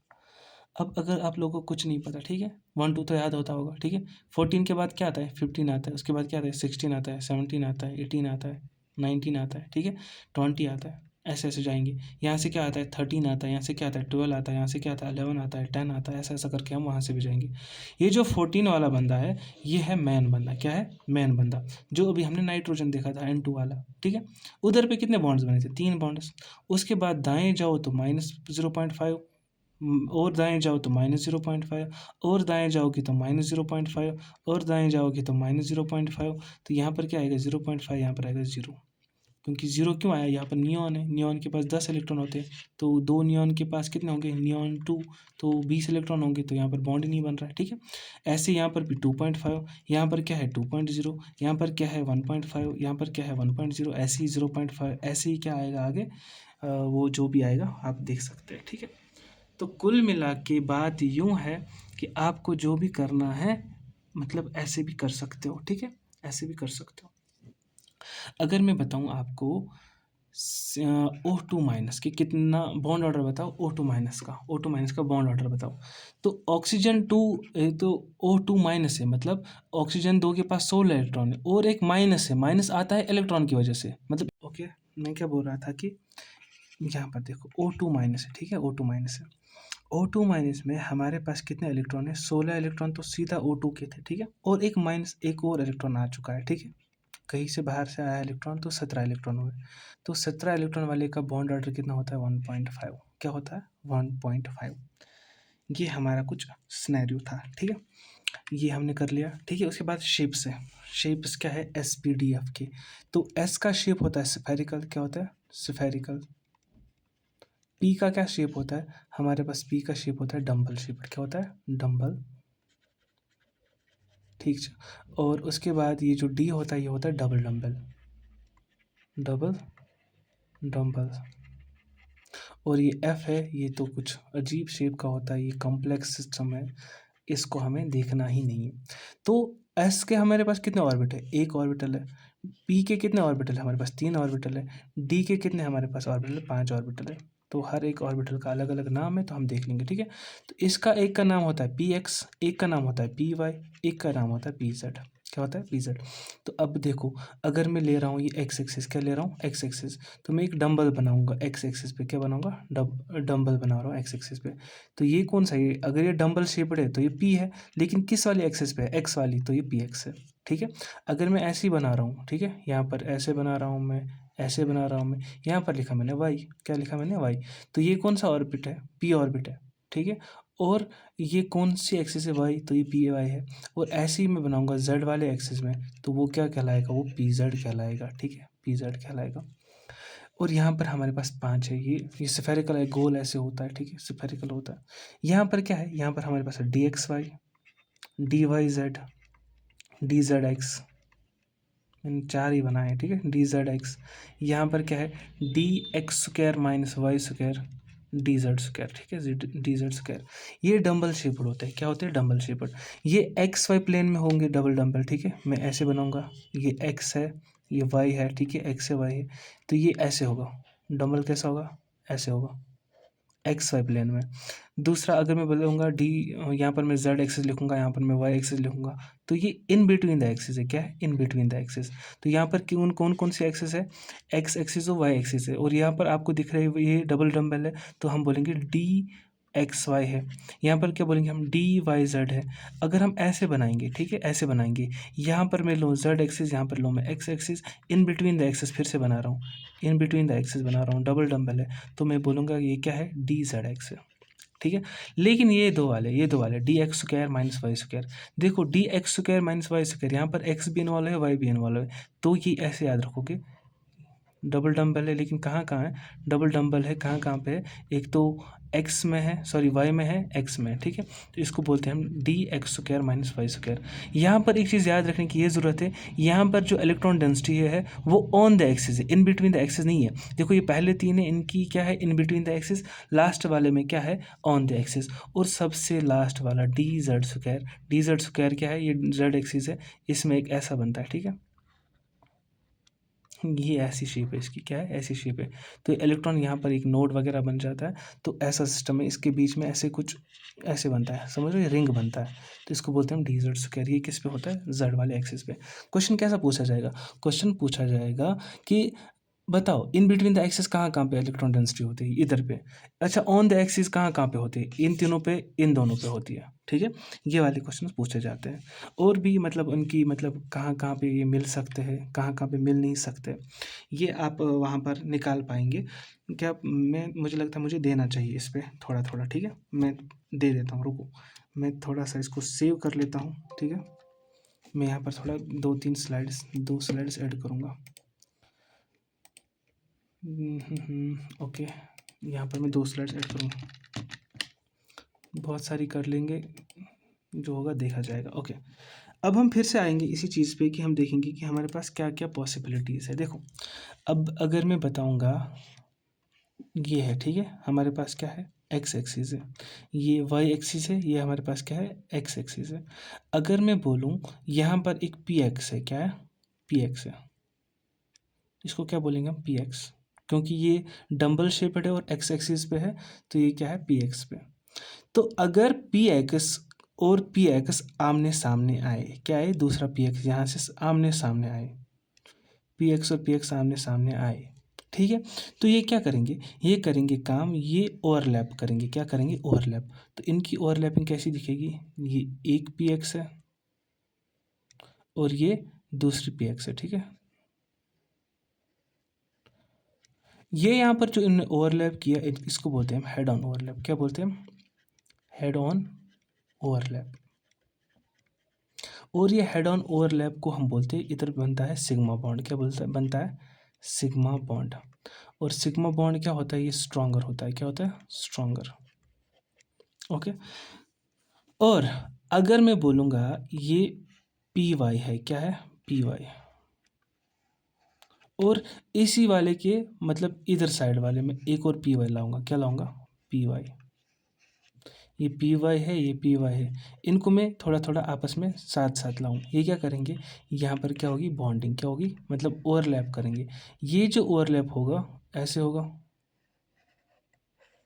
यहाँ पर जो ये ओवरलैप हुआ इसको बोलते हैं हम साइड वाइज ओवरलैप। क्या बोलते हैं? Side wise overlap. Side wise overlap में देखेंगे दो जगह पे ओवरलैप है, तो ये क्या बनाता है? पाई बॉन्ड फॉर्मेशन करता है। लेकिन ये स्ट्रॉन्ग नहीं होता, ये वीक होता है, क्योंकि यहाँ पर हेड ऑन, यहाँ पर बहुत सारा ये इसमें घुस जाता है, यहाँ पर नहीं घुस पाता है, ठीक है। अब बात है, मैं बताऊंगा पी एक्स और पी वाई कौन सा बॉन्ड बनाएंगे। क्वेश्चन है पी एक्स और पी वाई कौन सा बॉन्ड बनाएंगे। यहाँ पर है, मैं बोलूँगा ये पी एक्स, पी वाई है, क्या है? P y. और यहाँ पर है पी एक्स, इधर साइड में बनाऊंगा पी एक्स। अब मुझे बताओ, इसका एक लो पॉजिटिव होता है, एक नेगेटिव होता है, वहाँ से आप देख सकते हैं, ठीक है। तो जैसे ही ये ओवरलैप करेगा, क्या करेगा? ओवरलैप इधर पे, तो जितना पॉजिटिव ओवरलैप हो रहा है उतना नेगेटिव ओवरलैप हो रहा है। तो इनका ओवरलैप होना, मतलब अगर हो भी रहा है तो यहाँ पर बॉन्ड फॉर्मेशन नहीं होगी, बॉन्ड फॉर्मेशन नहीं होगी। यही मेरे को असल में बोलना था, ठीक है, यही मेरे को असल में बोलना था। अभी थोड़ा सा टाइम कम है और मेरी एनर्जी भी ख़त्म हो चुकी है। मैं एक और चीज़ बताता हूँ, दैट इज़ बॉन्ड एंगल, ठीक है। मैं क्या बताऊँगा? Bond angle. बॉन्ड एंगल में आपको देखना पड़ेगा कि बॉन्ड एंगल क्या है, ठीक है। बॉन्ड एंगल क्या है, मैं बोल रहा हूँ ये CO2 है, क्या है, CO2। अभी अगर हम इसकी हाइब्रिडाइजेशन निकालें, हाइब्रिडाइजेशन के लिए हमें क्या निकालना होगा, स्टेरिक नंबर। वो किसके बराबर है, 2+0, that is sigma bond plus lone pair 2+0। Hybridization क्या आएगी इसकी, SP, क्या आएगी, SP। तो ये क्या है, ये लीनियर शेप है, क्या है, लीनियर शेप, लीनियर शेप। तो यहाँ पर मैं बोलूँगा कि इसके यहाँ पर जो ये बॉन्ड बन रहा है ये 180 डिग्री बन रहा है। इससे पहले मैं एक चीज़ बताता हूँ, ठीक है। परसेंटेज एस करेक्टर देखो, यहाँ पर मैं लिखूँगा SP, यहाँ पर लिखूँगा मैं SP2, यहाँ पर मैं क्या लिखूँगा, SP3। देखो यहाँ पर टोटल कितने ऑर्बिट्स है, टोटल, मैं टोटल की बात करूँगा। टोटल यहाँ पर 2 ऑर्बिट है, यहाँ पर 3 ऑर्बिट है, यहाँ पर कितने हैं, 4 ऑर्बिट। एस ऑर्बिट कितने हैं, एस ऑर्बिट कितने हैं, 1 है, 1 है, 1 है। अगर मैं परसेंटेज एस की ऑर्बिट परसेंटेज एस निकालूँ, यहाँ पर कितना है, 1 2 में से 1, ठीक है। यहाँ क्या मैं बोलूँगा, 3 में से 1, यहाँ पर मैं क्या बोलूँगा, 4 में से 1। यहाँ पर कितनी परसेंटेज एस करेक्टर आएगी, 50%। यहाँ पर क्या आएगी, 33.3%। यहाँ पर क्या आएगी, 25%। तो यहाँ पर परसेंटेज एस करेक्टर ज़्यादा है, परसेंटेज एस करेक्टर कम है और उससे कम है। तो परसेंटेज एस करेक्टर का ऑर्डर ऐसे बनेगा, ठीक है। परसेंटेज एस करेक्टर का ऑर्डर ऐसा बनेगा, ठीक है। उसके बाद इंपॉर्टेंट, वापस अपने पॉइंट पे, यहाँ पर मैं बनाऊंगा BF3। क्या बनाऊंगा मैं, BF3। BF3 को अगर हम निकालेंगे steric number, that is steric number is sigma bond 3 है, लोन पेयर 0 है, तो इसकी हाइब्रिडाइजेशन आएगी SP2। तो यहाँ पर क्या है, हाइब्रिडाइजेशन SP, यहाँ पर क्या है, SP2। यहाँ पर बॉन्ड एंगल क्या बना, 120, क्या बना, बॉन्ड एंगल 120। ऐसे ही मैं बनाऊंगा CH4, क्या बनाऊंगा मैं, CH4। यहाँ पर CH4 जैसे ही मैंने बनाया, CH4 जैसे ही मैंने बनाया, वहाँ पर मुझे एक चीज़ मिली, दैट इज़ कि इसका स्टेरिक नंबर क्या है, 4+0। तो इसका क्या है, SP3, इसका क्या है, SP3। तो यहाँ पर जो बॉन्ड एंगल बना था वो क्या बना था, 109 डिग्री 28 मिनट। क्या बना था, 109 डिग्री 28 मिनट। अब देखो, जितना मैं देख रहा हूँ SP है, SP2 है, SP3 है, तो सबसे ज़्यादा परसेंटेज एस करेक्टर किस में है, इसमें है। परसेंटेज कम है, कम है, तो मैं बोलूँगा कि bond angle is directly proportional to percentage s character. अगर हाइब्रिडाइजेशन निकालनी आ रही है, ठीक है, अगर हाइब्रिडाइजेशन आपको निकालनी आ रही है, तो मैं बोलूँगा कि यहाँ पर देखेंगे हम CO2 का बॉन्ड एंगल ज़्यादा है किससे, BF3 से, और उसका ज़्यादा है किससे, CH4 से। लॉजिक से जाएंगे हम, क्या जाएंगे, लॉजिक से। अब बात यह है कि अगर अगर क्या बोलेंगे हम, अगर हम बोलेंगे कि सारों का हाइब्रिडाइजेशन सेम है, क्या है, सारों का हाइब्रिडाइजेशन सेम है, मैं बोलूँगा CF4 है, ठीक है। मैं लूँगा CH4, मैं क्या लूँगा, मैं लूँगा NH4 प्लस लूँगा मैं, ठीक है। मैं क्या लूँगा, मैं लूँगा XeO4, ठीक है। देखो यहाँ पर क्या है, CF4, इसमें देखेंगे आप SP3 है, इसमें देखेंगे आप SP3 है, इसमें भी देखेंगे आप SP3 है। XeO4 कैसा बनता था, ये XeO4 ऐसे बनता था ना, एक XeF4, सॉरी XeF4 ऐसे बनता था, 1 2 3 4, मतलब कि 4 सिग्मा बॉन्ड बन रहे थे, ठीक है। ये दूसरा वाला पाई बनता है ना, तो 4 सिग्मा बॉन्ड बन रहे थे। तो 4 sigma bond plus lone pair 0, तो यहाँ पर भी SP3 आ रहा था। तो अगर सबका हाइब्रिडाइजेशन सेम है तो हम क्या बोलेंगे, हाइब्रिडाइजेशन सेम होने की वजह से इन सब का बॉन्ड एंगल सेम है। समझ रहे हो, इन सब का बॉन्ड एंगल क्या है, सेम। अब दूसरी चीज़, अगर हाइब्रिडाइजेशन सेम है, क्या है, हाइब्रिडाइजेशन सेम है, और लोन पेयर्स भी है, क्या है, लोन पेयर्स भी है। चलो मैं क्या बोल रहा था कि अगर हाइब्रिडाइजेशन सेम होगी लेकिन लोन पेयर्स होंगे उस पर, ठीक है। मतलब कि अभी तक तो इन पे कोई लोन पेयर नहीं था, अब क्या है, अब लोन पेयर भी है। मैं करूँगा बात CH4 की, करूँगा मैं करूँगा बात NH3 की, करूँगा मैं करूँगा बात H2O की बात है, ठीक है। तो आपको पता है कि यहाँ पर CH4 कैसा स्ट्रक्चर होता है, टेट्राहेड्रल स्ट्रक्चर होता है, ठीक है। तो अगर यहाँ पर देखेंगे इसकी हाइब्रिडाइजेशन SP3 है, ठीक है, और इसका स्टेरिक नंबर क्या है, 4+0। यहाँ पर इसका स्टेरिक नंबर है 3+1, दैट इज़ 3 सिग्मा बॉन्ड और एक लोन पेयर इधर पे प्रेजेंट रहता है। यहाँ पर एक बात और हमें पता चली, दैट यहाँ पर कि स्टेरिक नंबर तो है 3+1, ये भी SP3 है, ठीक है। और यहाँ पर H2O जो मैंने बोला था कि ऐसे H होता है, ठीक है, और यहाँ पर 1 2 लोन पेयर होते हैं, तो स्टेरिक नंबर आएगा 2+2, दैट इज़ 4, तो यहाँ पर भी आएगा SP3। अब मुझे बताओ, यहाँ पर तो सबका SP3 है, SP3 है, SP3 है, तो किसका बॉन्ड लेंथ, बॉन्ड एंगल ज़्यादा होगा। तो यहाँ पर एक बात याद रखोगे कि बॉन्ड एंगल, ठीक है, उसका कम होगा जिसके पास ज़्यादा लोन पेयर होंगे। मतलब bond angle is inversely proportional to number of lone pair, मतलब कि लोन पेयर ज़्यादा, बॉन्ड एंगल कम। लोन पेयर ज़्यादा, बॉन्ड एंगल कम। रीज़न क्या है, देखो यहाँ पर बॉन्ड एंगल है, ठीक है, ये लोन पेयर है, यहाँ पर करेगा lone pair bond pair repulsion, यहाँ पर करेगा lone pair bond pair repulsion. जो यहाँ पर डिग्री 109 डिग्री 28 मिनट था, वो 109 डिग्री 28 से घट के कुछ कम हो गया होगा, तो मतलब कि यहाँ पर ये कम कम होता जाएगा, ठीक है। ये तो 109 डिग्री 28 मिनट होगा, ये इससे थोड़ा कम होगा, वो ज़्यादा कम होगा, क्योंकि वहाँ पर दो लोन पेयर प्रेजेंट है। बात समझ आई? अब एक और बात है, ठीक है, यहाँ पर कुछ स्लाइड्स और ऐड करने की ज़रूरत है, क्योंकि बहुत सारे कंसेप्ट सब में देखने। ओके, देखो, अब बात ये है कि मेरे पास है NCl3, क्या है, NCl3, और मेरे पास है PCl3, क्या है, PCl3। वो सुना है ना, न्यूजीलैंड, पाकिस्तान, ऑस्ट्रेलिया, ठीक है। यहाँ पर क्या है मेरे पास, ASCl3, ठीक है। ये सारे एक ही ग्रुप के एलिमेंट है, दैट मीन्स यहाँ पर एक बात हो सकती है कि यहाँ पर जो लोन पेयर वगैरह, ये जो वैलेंस इलेक्ट्रॉन होंगे सब में सेम होंगे, तो हम ऐसा कह सकते हैं, यहाँ पर 3 lone pair 1 bond pair, 3 lone pair 1 bond pair, 3 lone pair 1 bond pair, मतलब कि स्टेरिक नंबर क्या है, 3+1 3+1 3+1, ठीक है। तो इसका हाइब्रिडाइजेशन क्या होगा, sp3 एंड sp3, ठीक है। तो ना तो आप स्टेरिक नंबर से निकाल पाए, क्योंकि यहाँ पर हर एक में लोन पेयर एक एक है, ठीक है, एक एक लोन पेयर है, तो इधर पे भी नहीं निकाल पाए, इधर पे भी नहीं निकाल पाए, हाइब्रिडाइजेशन से भी नहीं निकाल पाए। तो अब मसला है कि हम निकाले तो निकाले कैसे, अब मसला है निकाले तो निकाले कैसे, ठीक है।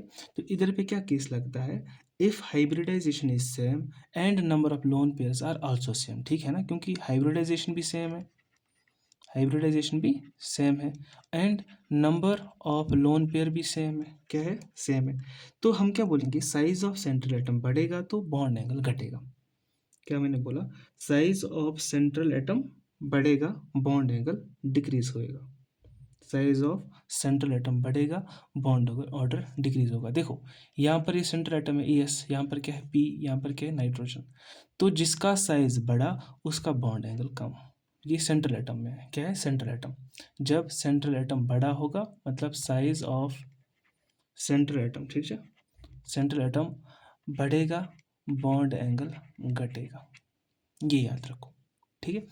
उसके बाद अगर आपको एक और चीज़ देखनी है, यहाँ पर देखो OBr2, ठीक है, OBr2, यहाँ पर देखोगे आप OCl2, ठीक है।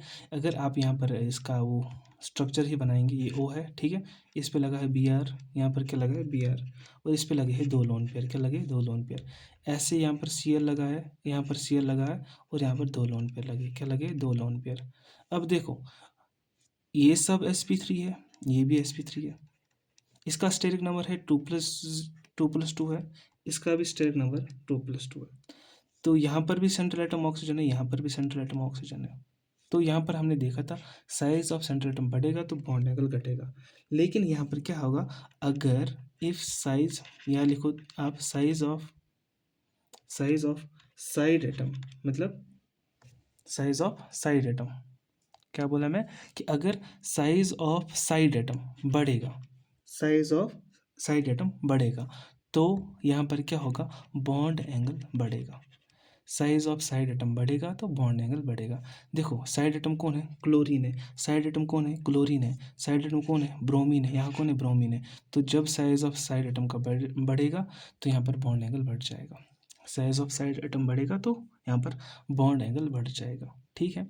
यहाँ पर क्या है, साइज ऑफ सेंट्रल एटम बढ़ेगा तो बॉन्ड एंगल डिक्रीज होगा, यहाँ पर क्या है, साइज ऑफ साइड एटम बढ़ेगा तो बॉन्ड एंगल इंक्रीज होगा, ठीक है, ठीक है।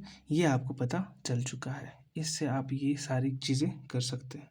अब सबसे इम्पोर्टेंट चीज़, सबसे इम्पोर्टेंट, जिसको मैं एक यहाँ पर स्टार मार्क रखूँगा, ठीक है, स्टार मार्क।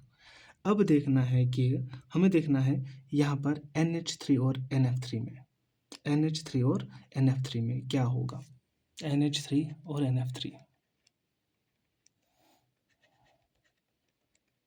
इम्पॉर्टेंट चीज़ है, ठीक है। यहाँ पर आप देखोगे कि जब अगर हम ये दोनों सेम टाइप के देखेंगे, ठीक है, अगर मैं बना भी तो यहाँ पर NH3 है, NH3 है, NH3, यहाँ पर क्या है, NH3 है, NF3 है, यहाँ पर क्या है, NF3, ठीक है, यहाँ पर एक लोन पेयर है। तो आपको पता है ये क्या है, sp3 है, ये क्या है, sp3 है, NH3 और NF3 में देख लेना, ठीक है, NF3 और इसमें देख लेना, ठीक है। और क्या देखोगे, यहाँ पर हमें पता है स्टेरिक नंबर क्या आएगा, स्टेरिक नंबर हमें पता है 3+1 आएगा, यहाँ पर स्टेरिक नंबर क्या आएगा, 3+1 आएगा, ठीक है। और यहाँ पर आप सिंपल क्या देखोगे, सिंपल ये चीज़ देखोगे कि अगर क्या देखोगे, अगर यहाँ पर H मतलब साइड एटम है, यहाँ पर क्या है, F साइड एटम है, इन दोनों में से ज़्यादा इलेक्ट्रोनेगेटिव कौन है, इलेक्ट्रोनेगेटिविटी क्या होती थी, from left to right increase होती थी इलेक्ट्रोनेगेटिविटी। तो हम क्या देखेंगे, फ्लोरीन ज़्यादा क्या है, फ्लोरीन ज़्यादा क्या है, इलेक्ट्रोनेगेटिव क्या है, ज़्यादा इलेक्ट्रोनेगेटिव, किससे, हाइड्रोजन से, किससे, हाइड्रोजन से। तो अगर ये हाइड्रोजन से ज़्यादा है, क्या है, इफ मतलब इलेक्ट्रोनेगेटिविटी ऑफ एटम इंक्रीजेस, तो उसका बॉन्ड एंगल डिक्रीज होता है। तो ये याद रखो, बॉन्ड एंगल। समझ आ रही है, यहाँ पर एक ये चीज़ देख सकते हो। और ऐसा ही एक चीज़ है दैट इज़ यहाँ इन्हीं दो में डाइपोल मोमेंट, क्या देखना है, डाइपोल मोमेंट, डाइपोल मोमेंट। जैसे आपको लगे, जैसे बेहतर लगे, मैं आपको आपके तरीके से समझा दूंगा, ठीक है। यहाँ पर नाइट्रोजन है, यहाँ पर क्या है, फ्लोरीन है, यहाँ पर फ्लोरीन है, यहाँ पर हाइड्रोजन है, मतलब NH3 और NF3 में। देखो ये जो डाइपोल मोमेंट होते हैं कैसे आता है, ये कैसे आता है, ये आता है इलेक्ट्रॉन की मूवमेंट से। यहाँ पर आपको पता है नाइट्रोजन और फ्लोरीन में से दोनों में से कौन ज़्यादा इलेक्ट्रोनेगेटिव, फ्लोरीन। तो यहाँ पर फ्लोरीन इधर खींच रहा है, फ्लोरीन इधर खींच रहा है, फ्लोरीन इधर खींच रहा है। तो देखो यहाँ पर जो लोन पेयर है वो अपनी तरफ खींच रहा है, यहाँ पर 3 फ्लोरीन नीचे की तरफ खींच रहे हैं, ठीक है। और यहाँ पर जो नाइट्रोजन और हाइड्रोजन में कौन सबसे ज़्यादा ये है इलेक्ट्रोनेगेटिव, यहाँ पर अब देखोगे तो नाइट्रोजन ज़्यादा इलेक्ट्रोनेगेटिव है। तो नाइट्रोजन खींचेगा इस वाले हाइड्रोजन को इधर, इस वाले हाइड्रोजन को इधर, इस वाले हाइड्रोजन को इधर, और लोन पेयर खींच रहा है उस वाले को ऊपर ही। तो ये सारे एक ही तरफ है। यहाँ पर क्या है, यहाँ पर एक ऊपर है, मतलब एक ऊपर है 3 नीचे है। तो कुल मिला के यहाँ पर अगर मैं मान लूँगा ये पॉजिटिव साइड है, नेगेटिव साइड है, तो कुल मिला के यहाँ पर कम ही हो रहा है, कुल मिला के यहाँ पर कम ही हो रहा है। और यहाँ हर एक ऊपर ही साइड है, यहाँ पर हर एक बंदा ऊपर साइड है। तो हम बोलेंगे कि dipole moment of NH3 is greater then NF3, ठीक है। और बॉन्ड एंगल भी आप लोग यहाँ पर देख चुके हैं। ये वाली 2 चीज़ें आपको याद रखनी चाहिए। और ये मतलब ऐसे ही रैंडमली मेरे को हिट हुई तो मैं सोचा करा ही लेंगे, ठीक है। ओके, बॉन्ड लेंगे, बॉन्ड ऑर्डर, बॉन्ड एंथैल्पी, ठीक है। बॉन्ड लेंगे तो मैंने ऐसे समझो, मैंने बनाया हाइड्रोजन का बॉन्ड किसके साथ, फ्लोरीन के साथ, क्या बनाया, फ्लोरीन के साथ। हाइड्रोजन का बॉन्ड बनाया मैंने क्लोरीन के साथ, ठीक है। हाइड्रोजन का बॉन्ड बनाया मैंने ब्रोमीन के साथ। हाइड्रोजन का बॉन्ड बनाया मैंने आयोडीन के साथ, ठीक। तो आयोडीन बड़ा है, ठीक है, तो बॉन्ड लेंथ बड़ी आएगी, क्योंकि इनके न्यूक्लियस में जो डिफरेंस होगी वो दूर दूर होंगे, ठीक है ना, क्योंकि दूर दूर बंदे, ये बंदा मतलब बड़ा बंदा है आयोडीन, ठीक है। तो इधर पे मैं बोलूँगा कि HI की बॉन्ड लेंथ ज़्यादा है, HI की बॉन्ड लेंथ ज़्यादा है, किससे, HBr से। किससे ज़्यादा है, HCl से। किससे ज़्यादा है, HF से। ये देख सकते हैं, ठीक है। अब बॉन्ड ऑर्डर, बॉन्ड ऑर्डर होता है number of bonds between an atom, number of bonds between an atom. यहाँ पर अगर मैं C single bond, C double bond, C triple bond, C, यहाँ पर देखोगे कि बॉन्ड ऑर्डर कितना है, बॉन्ड ऑर्डर कितना है, यहाँ पर 1 है, यहाँ पर 2 है, यहाँ पर 3 है, क्योंकि 3 बॉन्ड्स है। और इधर पे ही आप देखेंगे बॉन्ड लेंथ, जितने नंबर ऑफ बॉन्ड ज़्यादा है बॉन्ड लेंथ कम होती है। बॉन्ड लेंथ मतलब बॉन्ड लेंथ सबसे ज़्यादा किसकी होगी, इसकी, क्योंकि इधर पे एक ही बॉन्ड है, इधर पे 2 बॉन्ड है, बॉन्ड लेंथ कम होगी। 3 बॉन्ड है, बॉन्ड लेंथ कम होगी। रीज़न है कि अगर यहाँ पर समझो एक बंदा खींच रहा है, यहाँ पर एक बंदा खींच रहा है, यहाँ पर 2 बंदे खींच रहे हैं, तो ज़्यादा खींच रहे तो ज़्यादा पास आएंगे। एक बंदा खींच नहीं रहा है, यहाँ पर 3 बंदा खींच रहा है और पास आएगा। तो हम ऐसा मान के चलेंगे कि जितने बंदे खींचेंगे उतनी बॉन्ड लेंथ डिक्रीज़ होगी, उतनी बॉन्ड लेंथ डिक्रीज़ होगी। और अगर एक बॉन्ड तोड़ना है, 2 बॉन्ड तोड़ने हैं, 3 बॉन्ड तोड़ने हैं, ज़्यादा एनर्जी किस पे लगेगी, इस पे लगेगी, क्योंकि 3 ज़्यादा है। तो हम क्या बोलेंगे, bond order is inversely proportional to bond length, क्योंकि जितना बॉन्ड ऑर्डर ज़्यादा उतना बॉन्ड लेंथ कम। और हम बोलेंगे directly proportional to bond enthalpy, bond enthalpy, कि अगर बॉन्ड एंथैल्पी बढ़ेगी बॉन्ड ऑर्डर बढ़ेगा, क्योंकि ज़्यादा बॉन्ड तोड़ने में ज़्यादा एनर्जी लगेगी, उसी को बोलते हैं हम बॉन्ड एंथैल्पी। ओके, परसेंटेज इस करेक्टर मैंने बता दिया, बस इतना ही था। ये था आज का सेशन हमारा, जो भी था, जैसे भी आपको अच्छा लगा आप थोड़ा सा लाइक करें, कमेंट करें, और अगर चाहते हो शेयर करना तो कर लेना, नहीं करना है तो मत करो, बट हाँ एटलीस्ट थोड़ा सा मोटिवेशन मिल सकती है। ओके।